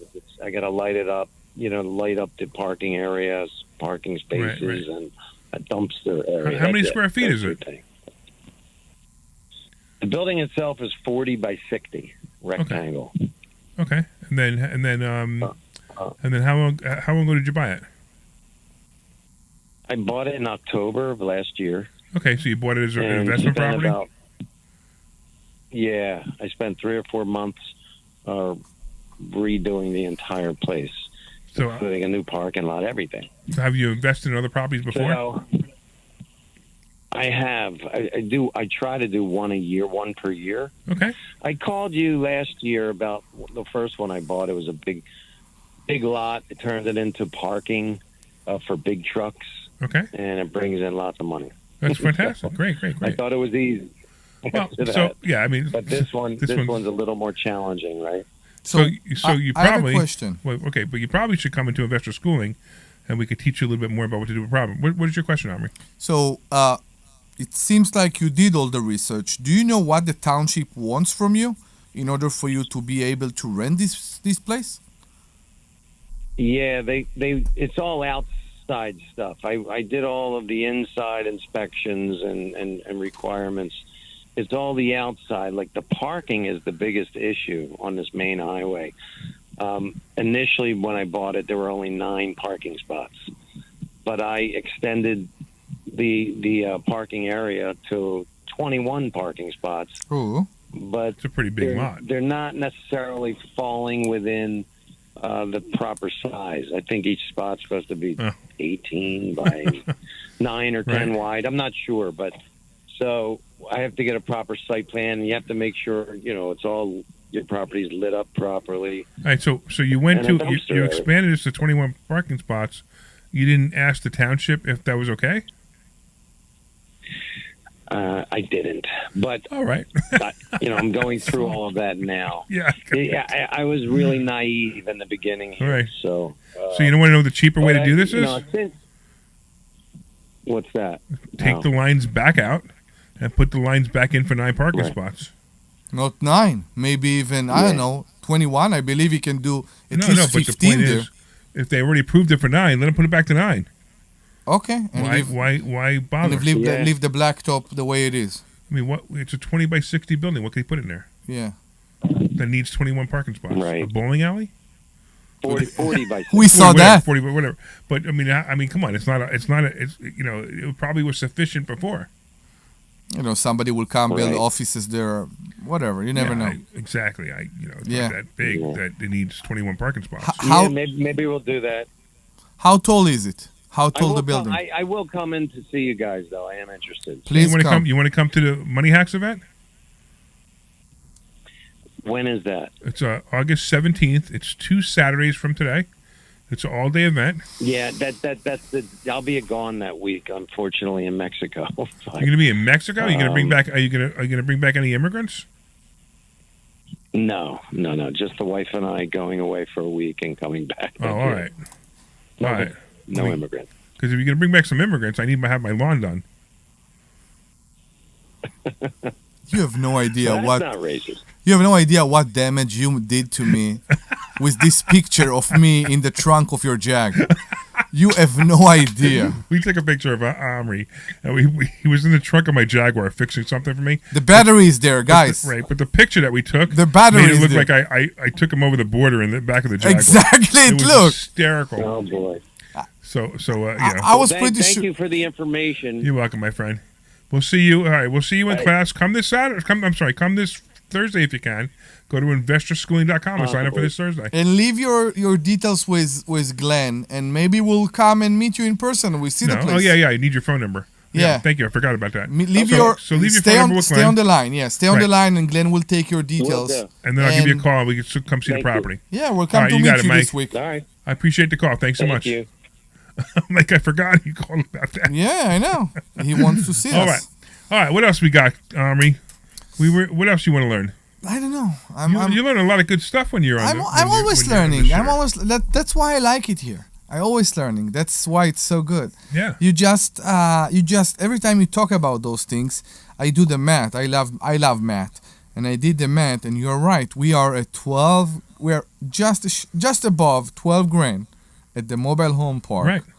And we crushed it. Astonishing. It is astonishing. Based on the fact that we still have 1 unit available. Right. And three we have 3 lots. open lots. And yes. 3 lots. I know. And then we're gonna go at the end of this month, and we're gonna go buy more mobile homes to put on there. I really hope so. Which is a fabulous thing. I really hope Absolutely so. Fabulous. It's going to be amazing. Yeah, we are definitely gonna bring in the money. Wait, that wasn't loud enough. No, it's not. I don't know. Glenn will tell us. I think it's just not loud enough in our headphones. Yeah. I think it's actually loud enough going out there though. Okay.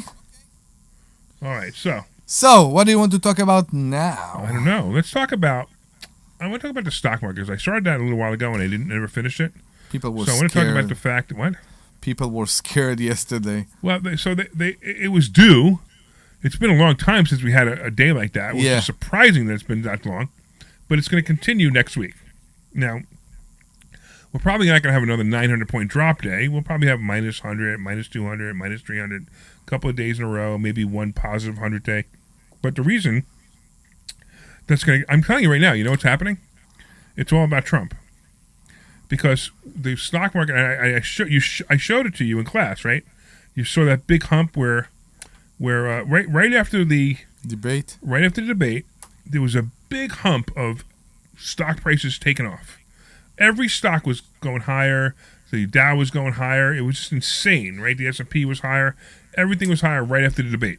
Why? Because everybody was like, oh, there's a shoo-in. It's a shoo-in that Trump's going to win.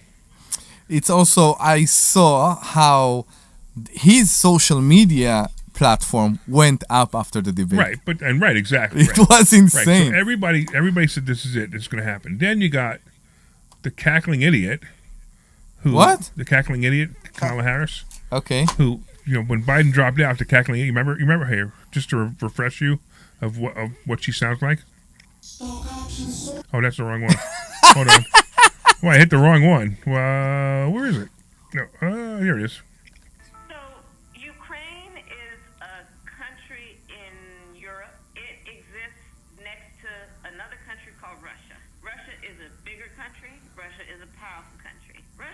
decided to invade a smaller country called Ukraine.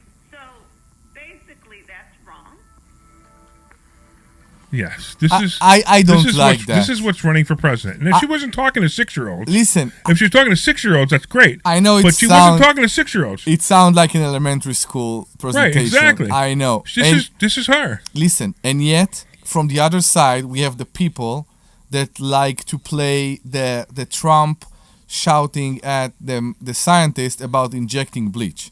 It will never. Which is not what he said. It will never be over. It will never be over. I don't care. Her opinions scare me a bit, especially with her coming from California and her tolerance to crime and violence. All of that is true. But I just want you to picture one thing. Okay. God forbid she becomes president. Mm-hmm. And then a month into her presidency, she calls Putin. Can you imagine that conversation? I understand what you're saying. Mr. Putin, can you stop the war?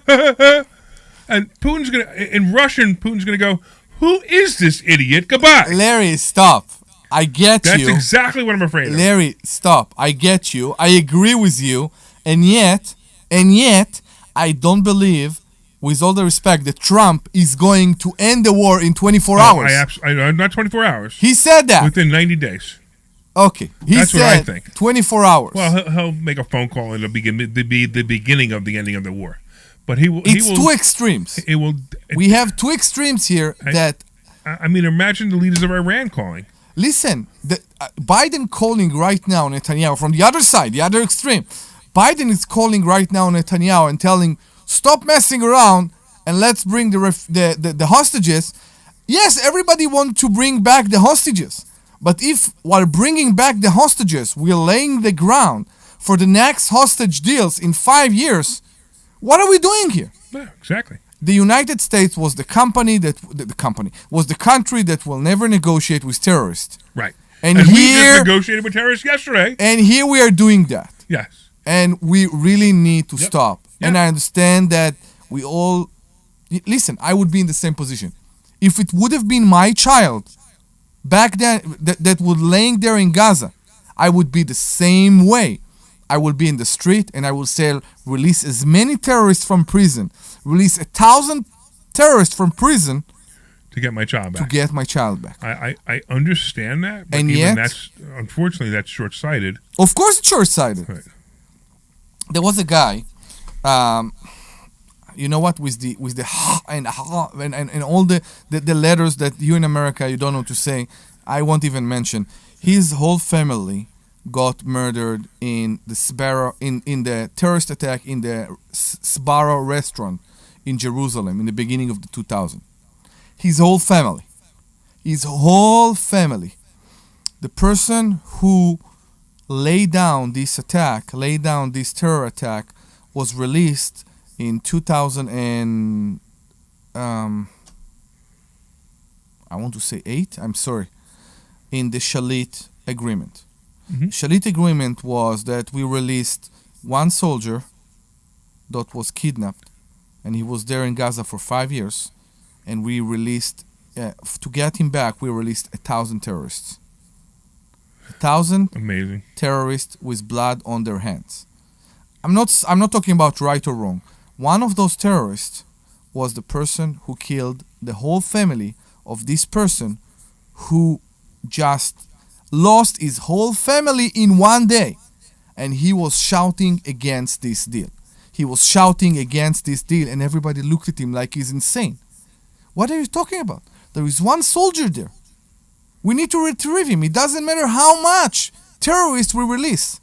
All those terrorists that we released back then, including the person who ruled Hamas in Gaza right now, are the people that we released for this one soldier. And how many people died because of all those people that got released back then? How many? I don't know. We are at 1,600 right now, I think.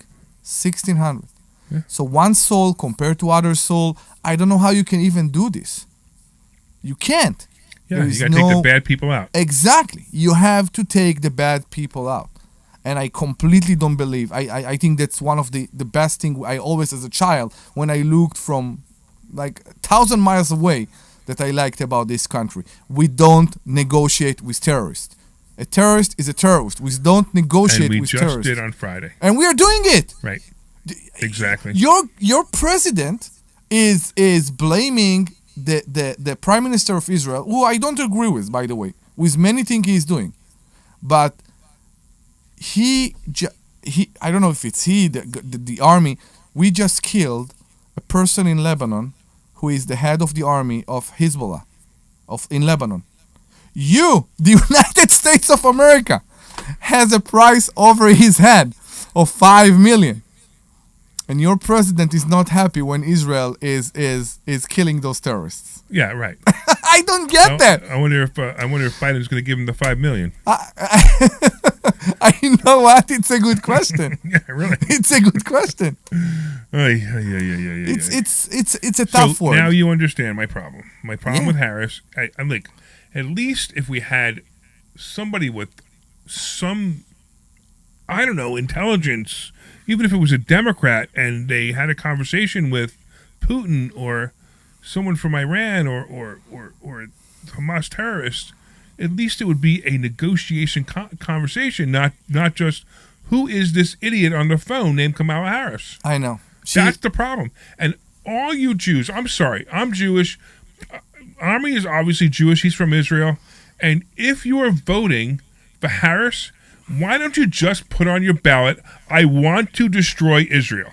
Just put it on your ballot. Make yourself feel better. No, I don't agree. That's the reality. With the support that this government showed Israel during those tough times, I don't think you can say that. As it's going forward, I have my concern as much as you do. Yes, I do. Because you need to understand, and I think Biden or Harris don't get that, Israel is dealing with people you can't negotiate with, which are terrorists. Sure. So until that point, the United States of America showed a lot of support to Israel. A lot of support with money, with weapon. It's been going away for months. If it will go away for good, yes, this can be the destruction of Israel. Harris will make that happen. Or any Democrat that is as left-winged as Harris and some of these others. You know when I lost her? I lost her when she did her speech after the death of Floyd. Yeah. I don't remember her speech. I don't know if I want to hear it. People were burning, the stores were burning, and people were on the streets, and honestly burning stores of their next door neighbor. I know. Of their next door neighbor. We're going to burn a store. And she said, we're black people. We're going to burn the store of a black person just because we hate white people. Really? And she said, show patience, understand the pain and all. Listen, I understand the pain and all that, and I still don't see how it's excuse for vandalism, for violence, for all that. Of course. Yeah. But it's great. By the way, we're in riot season right now. You do know that, right? Riot season? Yeah. So riot season is usually about 3 months before the election. Really? Yeah. So I'm expecting a riot. Now there might have against what? Protesting what? No. It'll be a black on white riot. Black and white riot. Yeah, because this is what happens 3 months before the Democrat Party gets all the black people riled up over something that's terrible. But they get them all riled up, and they're like, we're going to, blah, blah, blah, blah, and they start burning houses, blah, blah, blah, and that's how Democrats get elected. Because black people still think that if they follow the Democratic Party, they're going to be taken care of. When the reality is, those are the people holding them down. It was the same. I don't see any difference to the black community between the Democrat Party or the Republican Party. No, that's not true. What do you see? Go to every place that there are a large population of black people. Yeah, and they're all Democrats. Oh, I agree. And they all have Democrat values. I agree. If you take out, and this is where it drives me nuts. If you take out the black and white separation. Yeah. Like, I don't see black people. I don't see white people. I see people. Exactly. Right? And once you start seeing people and forget about the fact that they're black and white, and go, well, I'm going to take this category of people that are darker skinned than the other category, and I'm going to make them hate the other. Why would you do that, especially now in 2024? Stop it already. All right? I don't care who you are. If you're a woman, you're a man, whatever, you have your limitations and you have your what makes you great. And whatever it is that makes you great is what I'm focusing on. And that's what I'm going to talk to you about. I mean, even you, right? Why would anybody want to talk to an immigrant? Why? I don't know. It's a good question. So that is my take on that. If you just stop taking people and saying, well, the black people have been suppressed, once you say that, that's a racist statement. It's true years ago. But if you say it now, all you're doing is telling black people, oh, well, I'm suppressed, so I can't do anything better. I can't make my life better because I've been suppressed by whitey. Well, stop thinking that and just go out there and do things. I want to tell you something. I am a big fan of the Beverly Hills Cop movies. Okay, I saw all of them. I saw each one. You see the new one? 10 times. I just saw the I new just saw one. the new one too. Yeah. I saw the new one a few times, actually. I saw it. Now, it hurt my ears more. All those jokes. I know he make it in a very humoristic way. I know he used to do that in the previous movies, and he's doing that here also, about what a black person is allowed to say, while what a white person is allowed to say. And he make fun of that in a way. But it's true. What was true? It's still true. It's still true that a person, that a white person needs to be more careful with the word when he talk to a black person, and how a black person committing a crime, needs to be more careful than a white person, which I don't see it. Again, I don't. This is all stuff that's keeping the black people down, and they have to stop. Because once they say, hey, listen, and you have a 2024 movie with all those things inside of it. I'm not listening to this anymore. And once they stop listening to this, it doesn't matter if they vote Democrat or Republican. I don't care. No, I agree. But if they stop listening to the Democrats and saying that these, what do we have? We have a friend who says black people are dumber than white people because they eat at Burger King. Yeah. Right? I mean, come on. That just makes absolutely no sense. And I agree. And she is a liberal Democrat blaming Burger King for making people dumb. But when you say she don't blame Burger King. What she actually say is that people has less resources and then they have to go and buy junk food, which is, I think it's not true anymore. Well, whether they have less resources or not, as soon as you say that, black people are dumber than white people, that's racist. It's not dumber. It's that because their nutrition based on junk food, their brain is less developed. And I agree. Kimmy is yelling at us. Kimmy is trying to beat Debbie right now. She's right. Get back on track. So we actually went off like such a tangent over here because it was such an interesting tangent. Yeah, it was. Because I was just getting concerned because the reason I was talking about the fact that the stock market went up. We should never go to politics. And now Kamala Harris has a chance where Biden had no chance, and that's what took the stock market down. Thank you so much, Kimmy. Yeah, we needed it. Kimmy's bringing us back. Kimmy's being Dr. Deb right now. Yeah, I know. Because Dr. Deb would be yelling at us right now. Get on track. Talk about finances. This show's about finances, not politics. Can we go for a commercial break? I think it's short time. One? Let's do it. Yeah. This is Larry Steinhouse with Invest. You're clear. Thank you. Money hacks. And thank you, Kimmy. From my radio shows, and you may eat from some of these commercials. Be careful how you word stuff, guys. Money. What did we do? Omri, you said their brains are less developed because of the junk food, and I agree. No, that's not what he said. He didn't say he agreed with that. And about how to use your IRAs properly. I know what he was getting at, but it's like just you got to be careful how stuff sounds. Yeah. No. Of course not. The point is that I don't agree with that. I agree that you can't base yourself on junk food alone because... But they're not eating just junk. Right, I know. The whole statement is so racist and so wrong.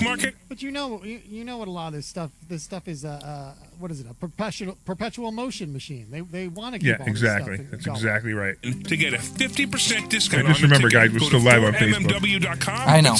I didn't say anything. This is Larry Steinhouse with Investor Schooling. Do you know when the best time to buy investment properties is? It's now. It's always now. You just need to learn how to buy them correctly. Go to investorschooling.com. Let's talk about my sign up house. For a complimentary Do you class want to? this Thursday night, Yeah, okay. and learn how to buy investment properties and make money every time. That's right. That's what we teach. We teach how to buy investment properties and make money every time. Go to investorschooling.com and RSVP right now. Take a class this Thursday night at 7 o'clock. That's investorschooling.com. This is Larry Steinhouse. All right, we'll be back in 30 seconds. Retirement. Have you prepared everything you need? Well, at Investor Schooling, we will teach you ways to better prepare for your retirement using real estate and the stock market. But you need to learn how to do it right. And that's what we teach. At Investor Schooling, we sell nothing but education. Come to Investor Schooling and learn how to have a better retirement. Go to investorschooling.com and RSVP right now for this Thursday's class at 7 o'clock. Go to investorschooling.com. That's investorschooling.com. This program is paid for by Investor Schooling. We're back. All right, everybody, welcome back to the Larry Steinhouse Show. We went off the rails a couple minutes ago. We always say that we talk about politics. That was the first time we really got deep into We it. should never talk about politics. I know. Anyway, so we are really a financial show, but we were talking about what happened in the stock market and why Kamala Harris has just made the stock market go down because everybody expected Trump to win, et cetera. And then we went off into politics and we went off into Israel. And so if you guys were listening, I mean, it was good stuff, but it wasn't really typically what we talk about. No, it's not. But I do want to shout out and say hello to a couple of people. We have Blake listening. Blake is my plumber, and Blake is actually in Delaware in one of my units right now, fixing one of my units while he's listening to us on the radio. Isn't that cool? So, Blake, I want you to be my plumber. I know you're busy, but I always hear how good you are. Can you please be my plumber? Blake is the best plumber I have ever hired. I know. Right? He is so good, but he's just like, he's got an attitude, and his attitude is, he wants to make sure that everything goes well for him. Like, I don't mean like at the site. I mean, he fixes some crazy stuff, but like if there's no parking, he's not gonna wait around for you to solve the problem. If your tenant's not there, he's not gonna wait around for your tenant. I'm fine. Because he is so busy. I would that be there with him. He doesn't need your business. And the best part about him is because of that, he takes really good care of me. He takes really good care of people that I refer him to. So I'll refer him to you, Omri. But I really want him. Yeah. But you got to make sure that that he's there for you. That you're there for him. I will. All right. Cool. What are we talking about? What else? All right. We went so far off on that tangent. I don't even. But get the phone number so people could call in. What's the phone number? You know. Yeah. I think I know. It's 855-939-1137. That's 855-939-1137. 855-939-1137. It's funny that everybody remember the 1137. But they don't remember the rest. They don't remember the beginning. So maybe I need to do the all of it like the 11, 8, 5, no, 5. Wait. Do it right. No. Do it right. That's 855-939-1137. Call us, guy. Blake actually wrote on YouTube. He actually wrote, must have parking. Must have parking. Blake, you should call in. Yeah. If you didn't hear the phone, if you're in the car, he's finally done. If you're in the car, you should call in and talk to Omri and let Omri hire you. Please let us know. That'd be fun. And we can even get you more business. We always have parking. We good. All right, but you guys can call in about anything. You can call about finances. You could call about the whole thing we went off on the first half about reverse Israel mortgages, and, Israel, Harris whatever, and why the stock market is going down. All that stuff is fine. We can talk about any of that. But let's talk about your house right now, Omri, the house you just bought. Okay, let's do that.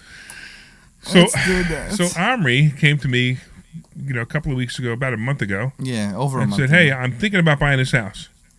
And I'm like, "All right, great." And he wanted me to there was a friend of mine who's a real estate agent who had another house in the same development, wanted me to do some research for him. He sold it, right? It's closed, by the way. Okay, close? I think so. I don't know. I know it's still pending. I know, maybe. It doesn't matter. But he asked me to do some research for him. So I make a couple of phone calls. I'm waiting for the phone calls to come back. And the next thing I know, Omri says, I bought that house. I can't believe it. Blake has actually put on... Wait, you ready for this? Blake put on YouTube. I told him to call. And what was his question? I'm done. I'm not sure if it's against immigrants. The question is, Blake, are you joking or are you serious? What's the number? Yeah, I'm not sure. Really? Blake, are you serious? Give it to him one more time. That's 855 939 1137. Give it to him one more time in case he wasn't listening this time. Larry, come on. It doesn't make sense. How people don't get it. Yeah, give it to him one more time, and then Sure. we'll finish the conversation. That's 855-939 1137.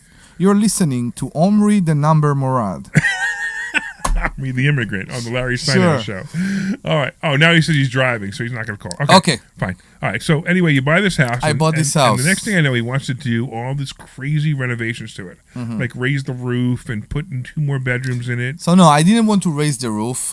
Many houses in this neighborhood took the attic that used for storage, and it's very tall attic. It's one of those townhouses, ranchers you call them, I don't know, that have very tall, roofs, and to finish it. Unfortunately, the way this roof built, and this is something that I have no experience with, and I learned a lot in the last month, is built on something called trusses, which are pre-manufactured. Correct. Which is a very problematic to change them. Yep. So I started to work with an engineer, and I started to do many things that make sense in this house for me, because I'm moving from a 2-bedroom, 1-bathroom apartment. Part of this was he wanted to live in it, and he either want to live in it or he wants to renovate it and sell it. So most likely you want to live in it, correct? I am, again, it's all about what I can do. I'm still waiting for the answers. Okay. So if I take it as is and live in a 1-floor house, no, I want to sell it. Okay. I know. And then we'll find you something else. It could be. So what you're doing right now is you're doing something simple.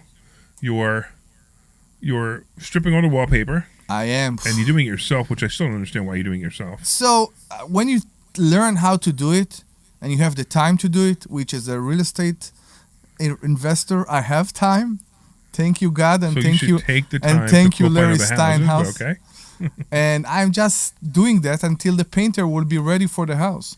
Also, I have 2 renovations, one after another, in Norristown right now. That's actually a better story, believe it or not. We were on our way from Boston last week, and I got a call from a tenant saying she's leaving. And the problem is she don't speak English. And she's living with, it's a big family, 7 people at least in this house, but it's also a very big house, a 5-bedroom house. And I tried to get from her with all the Google Translate and all that. I'm typing in English. She's, I guess, using some translating platform. And she's trying to explain to me that she wants to move out. And I told her, the lease just got renewed for another lease, for another year. What's going on? Is it the rent increase that tell me what's the problem? And she never got back to me, and she said she will come to talk to me, and she never did. And then on Wednesday, I believe, it was Wednesday of this week, I call her again. I actually text her, and I'm trying to figure out like if she can come and meet me. And she texts me back, we are packing. I said, okay, what do you mean? She said, you will get the keys by the end of the day. That was July 31st. I hope to hear something in advance. Right, sure. Yeah, nothing in advance, and they were there. So actually, my wife and my contractor, my employee, were in the area. So I sent both of them immediately there, and they were sitting with them. All right, I'm going to interrupt your story. You know why? Why? Because Blake actually called in. No, he didn't. Yes, he did. So what's up, Blake? Hey, what's up, Larry? Did you fix my pipe? Yes, I did. That's such an odd-sounding question, though, isn't it? Go ahead. I fixed it, had your tenant check it out, everything. I drained it. There was a big clog, as I showed you on the pictures. I cleared it out. It's perfect right now. So it's really the Larry Steinhouse show. You're running your business right now. Well, I told you. I told you how to be an investor, right? Yeah. It's four letters. IMPC. Yeah. IMPC. I make phone calls. Yeah. I make a phone call. Actually, I don't even make a phone call anymore. Now I send text messages. Yeah. So I send a text message to Blake. He goes, "Give me the tenant's name." Boom, and he goes out. All right. So what did you wanted to talk to? Did you want to talk to Omri, Blake? Yes, he said he wants me to do some work. Wasn't I at one of your properties last year? Yeah, and there was no parking. I think you were, and I don't know what happened. There is a parking there, Blake. There is a parking in the alley in the back. We should just, I will give you my number, and we should start communicating better. So what I actually want from you is there is a good chance that I will need you in my recent purchase to convert a 2-inch pipe that go from the T to the kitchen and convert it to a 3-inch pipe, as we will do a bathroom there. And for a bathroom, of course, I need at least 3-inch. For a toilet, I need at least 3-inch. So that will include, I believe, cutting the concrete, replacing this pipe, and it's not easy, but needs to be done. He would only do that for me or you. He wouldn't do it for anybody else. Langhorne, Pennsylvania. Where is this located? Langhorne. Langhorne? Yeah. 5 minutes from the Yeah, office. then I would need a permit. I would get a permit for that. Amazing, yeah, good. Of course. All right, Blake. I appreciate you, Yeah, man. I would get a permit. I'm so glad. I'm glad that you called in. When are you gonna come back to investor schooling? I replied back to your text message. I know, but I'm just I don't remember. Are you coming to the Money Multiplier? To the Money Hacks. To the Money Hacks event. Are you coming to the Money Are you Hacks? coming to Money Hacks event on August 17th? Yes. All right, make sure you come because now everybody, all our fans now want to hire you. Exactly, and what? What? No, I said I cannot right now. I'm very booked up. I know. See, I told you. So I have he's a very busy guy. I have a solution for you. Because he's good. Kimmy online is asking if you're hiring. So I think maybe Kimmy has someone who wants to work for you. Maybe Kimmy wants to be a plumber. Maybe Kimmy wants to be a plumber. I'd much rather look at that plumber's crack than Blake's plumber's crack. Blake, thank you very much for calling us. No problem. Thank you. No problem, man. Hey, Glenn, did I cross the line there? There is a good chance we're off air anyway. All right, Blake. You're good. Appreciate you, man. And even Nancy hung up. Hey, Glenn, did I cross the line there, Glenn? You're good.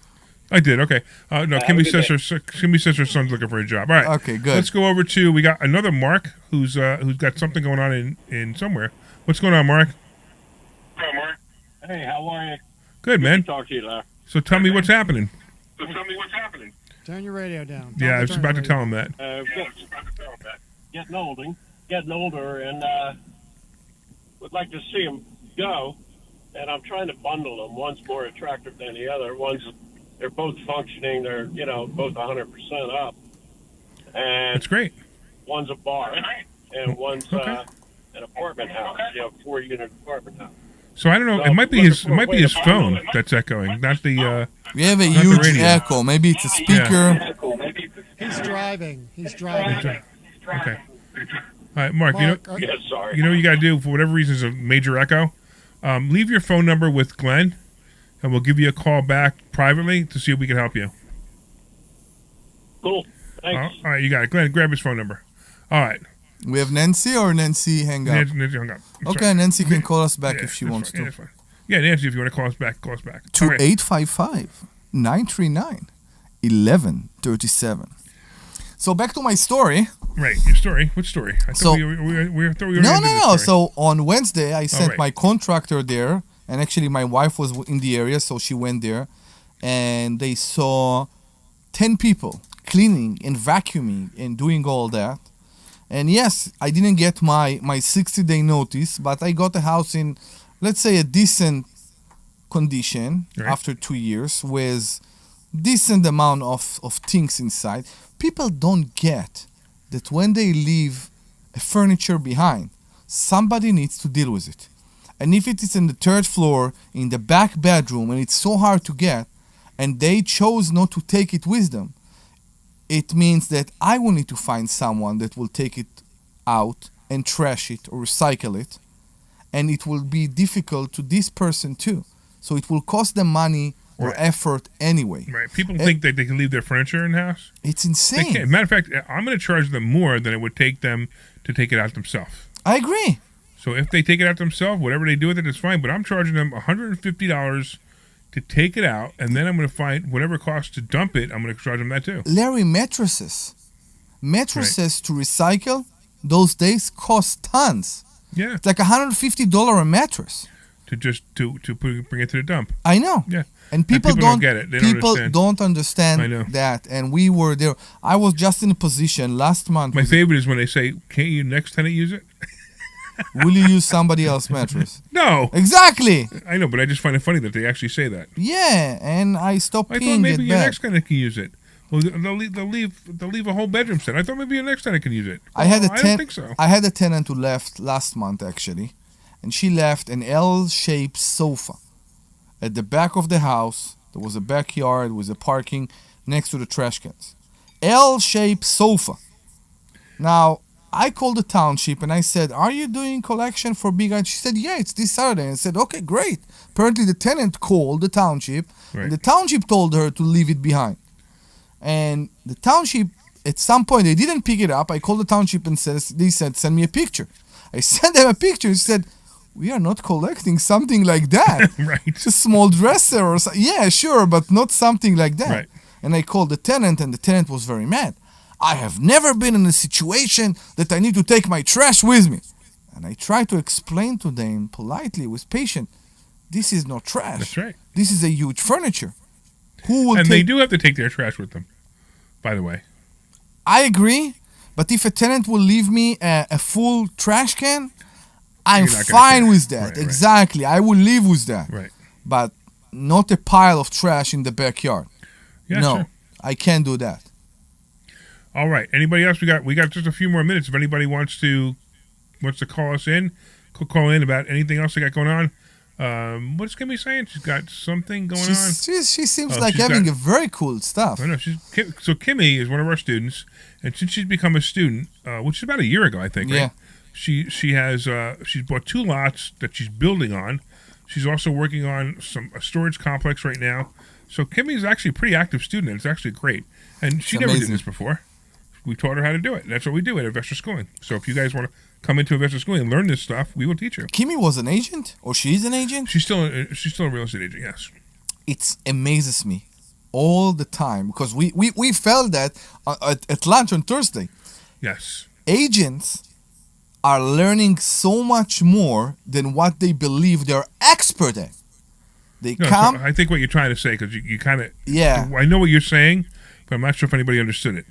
The problem with real estate agents is they learn how to be a real estate agent, which is completely the opposite of how to be a real estate investor.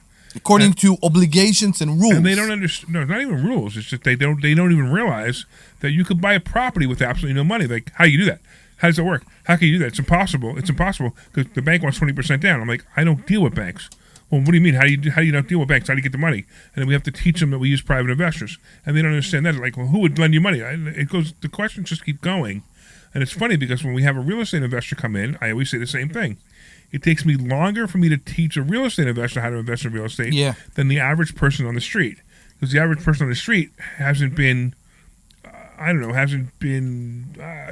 destroyed. You need to reverse their understanding. Right, by the understanding that they have. Mm-hmm. So, and it's funny. We had one guy. His name was Mitch, and Mitch came in. He was a real estate agent, and every single mastermind we had, he would argue. You can't do that. You can't do that. You can't do that. You can't do that. You can't do that. You can't do that. I remember, yeah. Every time, and every time he opened his mouth, he would say something that was completely opposite of what we teach. And then one day he's like, "I'm going to shut up and start listening now." I know. And sure enough, it was about 3 months after he shut up and started listening that he actually bought a bowling alley, bought the building, bought the bowling alley, bought the business with how much money out of his pocket? Zero. And he's like, wow, this really does work. And then we had another student who was skeptical and bought a restaurant with a bar and a business. And not only did they buy it with no money, they actually got money back at closing. And they got another one right now. Right, and they got 2 now. Right, they have 2 bars. Right, they have 2 bars and 2 restaurants. Right, exactly. Matter of fact, they're having trouble finding people to work there, which is kind of unusual. It's not unusual. We are having this situation for a long time right now, and I blame your president on that. By that, yeah. That's so you want to be a citizen here, right? Maybe one day. What do you mean, maybe one day? I hope so. Okay, I mean, but do you want to be or not? I want to be able to be here legally with no worries. Right, I got you. Okay. The citizen is, So a citizen is after the green card. Yeah. You want the green card. Yeah. So you're looking focus on the green card, and then you'll focus from the green card to being a citizen. I got you. Exactly. Okay. Yeah. Okay, because I was going to say, if you stop using words like you, your country, and start saying my country, the only reason I say it that way is your mindset might change and might make it better for you. That's all. But I understand what you're trying to. I understand why you're saying that now. Bad things happened to me and to my family in the last couple of years, and many of those things are because of the environment of Israel, the safety in Israel, and all those things that we still dealing with every day. Every time I talk to my father in Israel, which is basically every day, and he say, "This is our country. We need to live with it. We need to accept that this is our country." It always burn the fuse in my mind that with everything my father went through, my family went through, they still can't get away. They believe in their country. Yeah, I know. It's crazy. So I admire that actually. Me too. Right. And I realize you came here and good things. I happened. admire that, but I still, and that's my parents. I want the best for them, and I don't think that they get the best right now there. I understand. Yeah. Right, and you want to have the best for your children, so you brought them here. Of course. Which is fabulous, and I agree with you, and I do see their point. My point? No, their point. My parents' point. Yeah, absolutely. Yeah. It's their country. It's like somebody said to me, you got to leave your country because there's too many Democrats. I'd move to Florida, and I'd go back to America.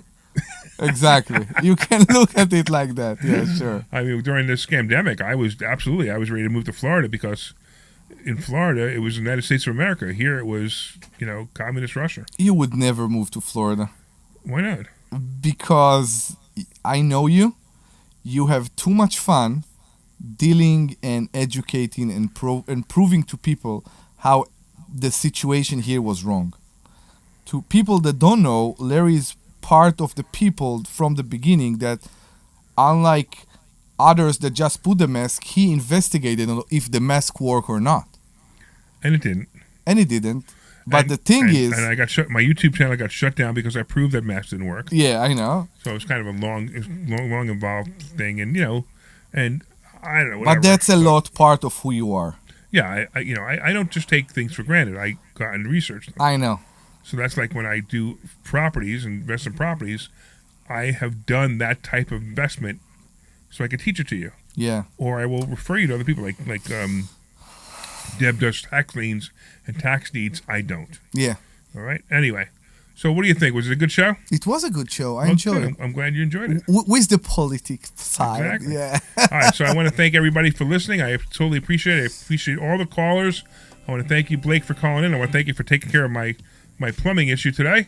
I also want to thank Mark and everybody else who called. I don't remember everybody's name. I apologize. But the list is so long today that I couldn't remember. Go to investorschooling.com. That's investorschooling.com and take a complimentary class this Thursday, and you can learn about all the things that we teach, and you get to meet Omri as well. So go to investorschooling.com, and we will see you Thursday. Bye-bye. You're clear. Hang on.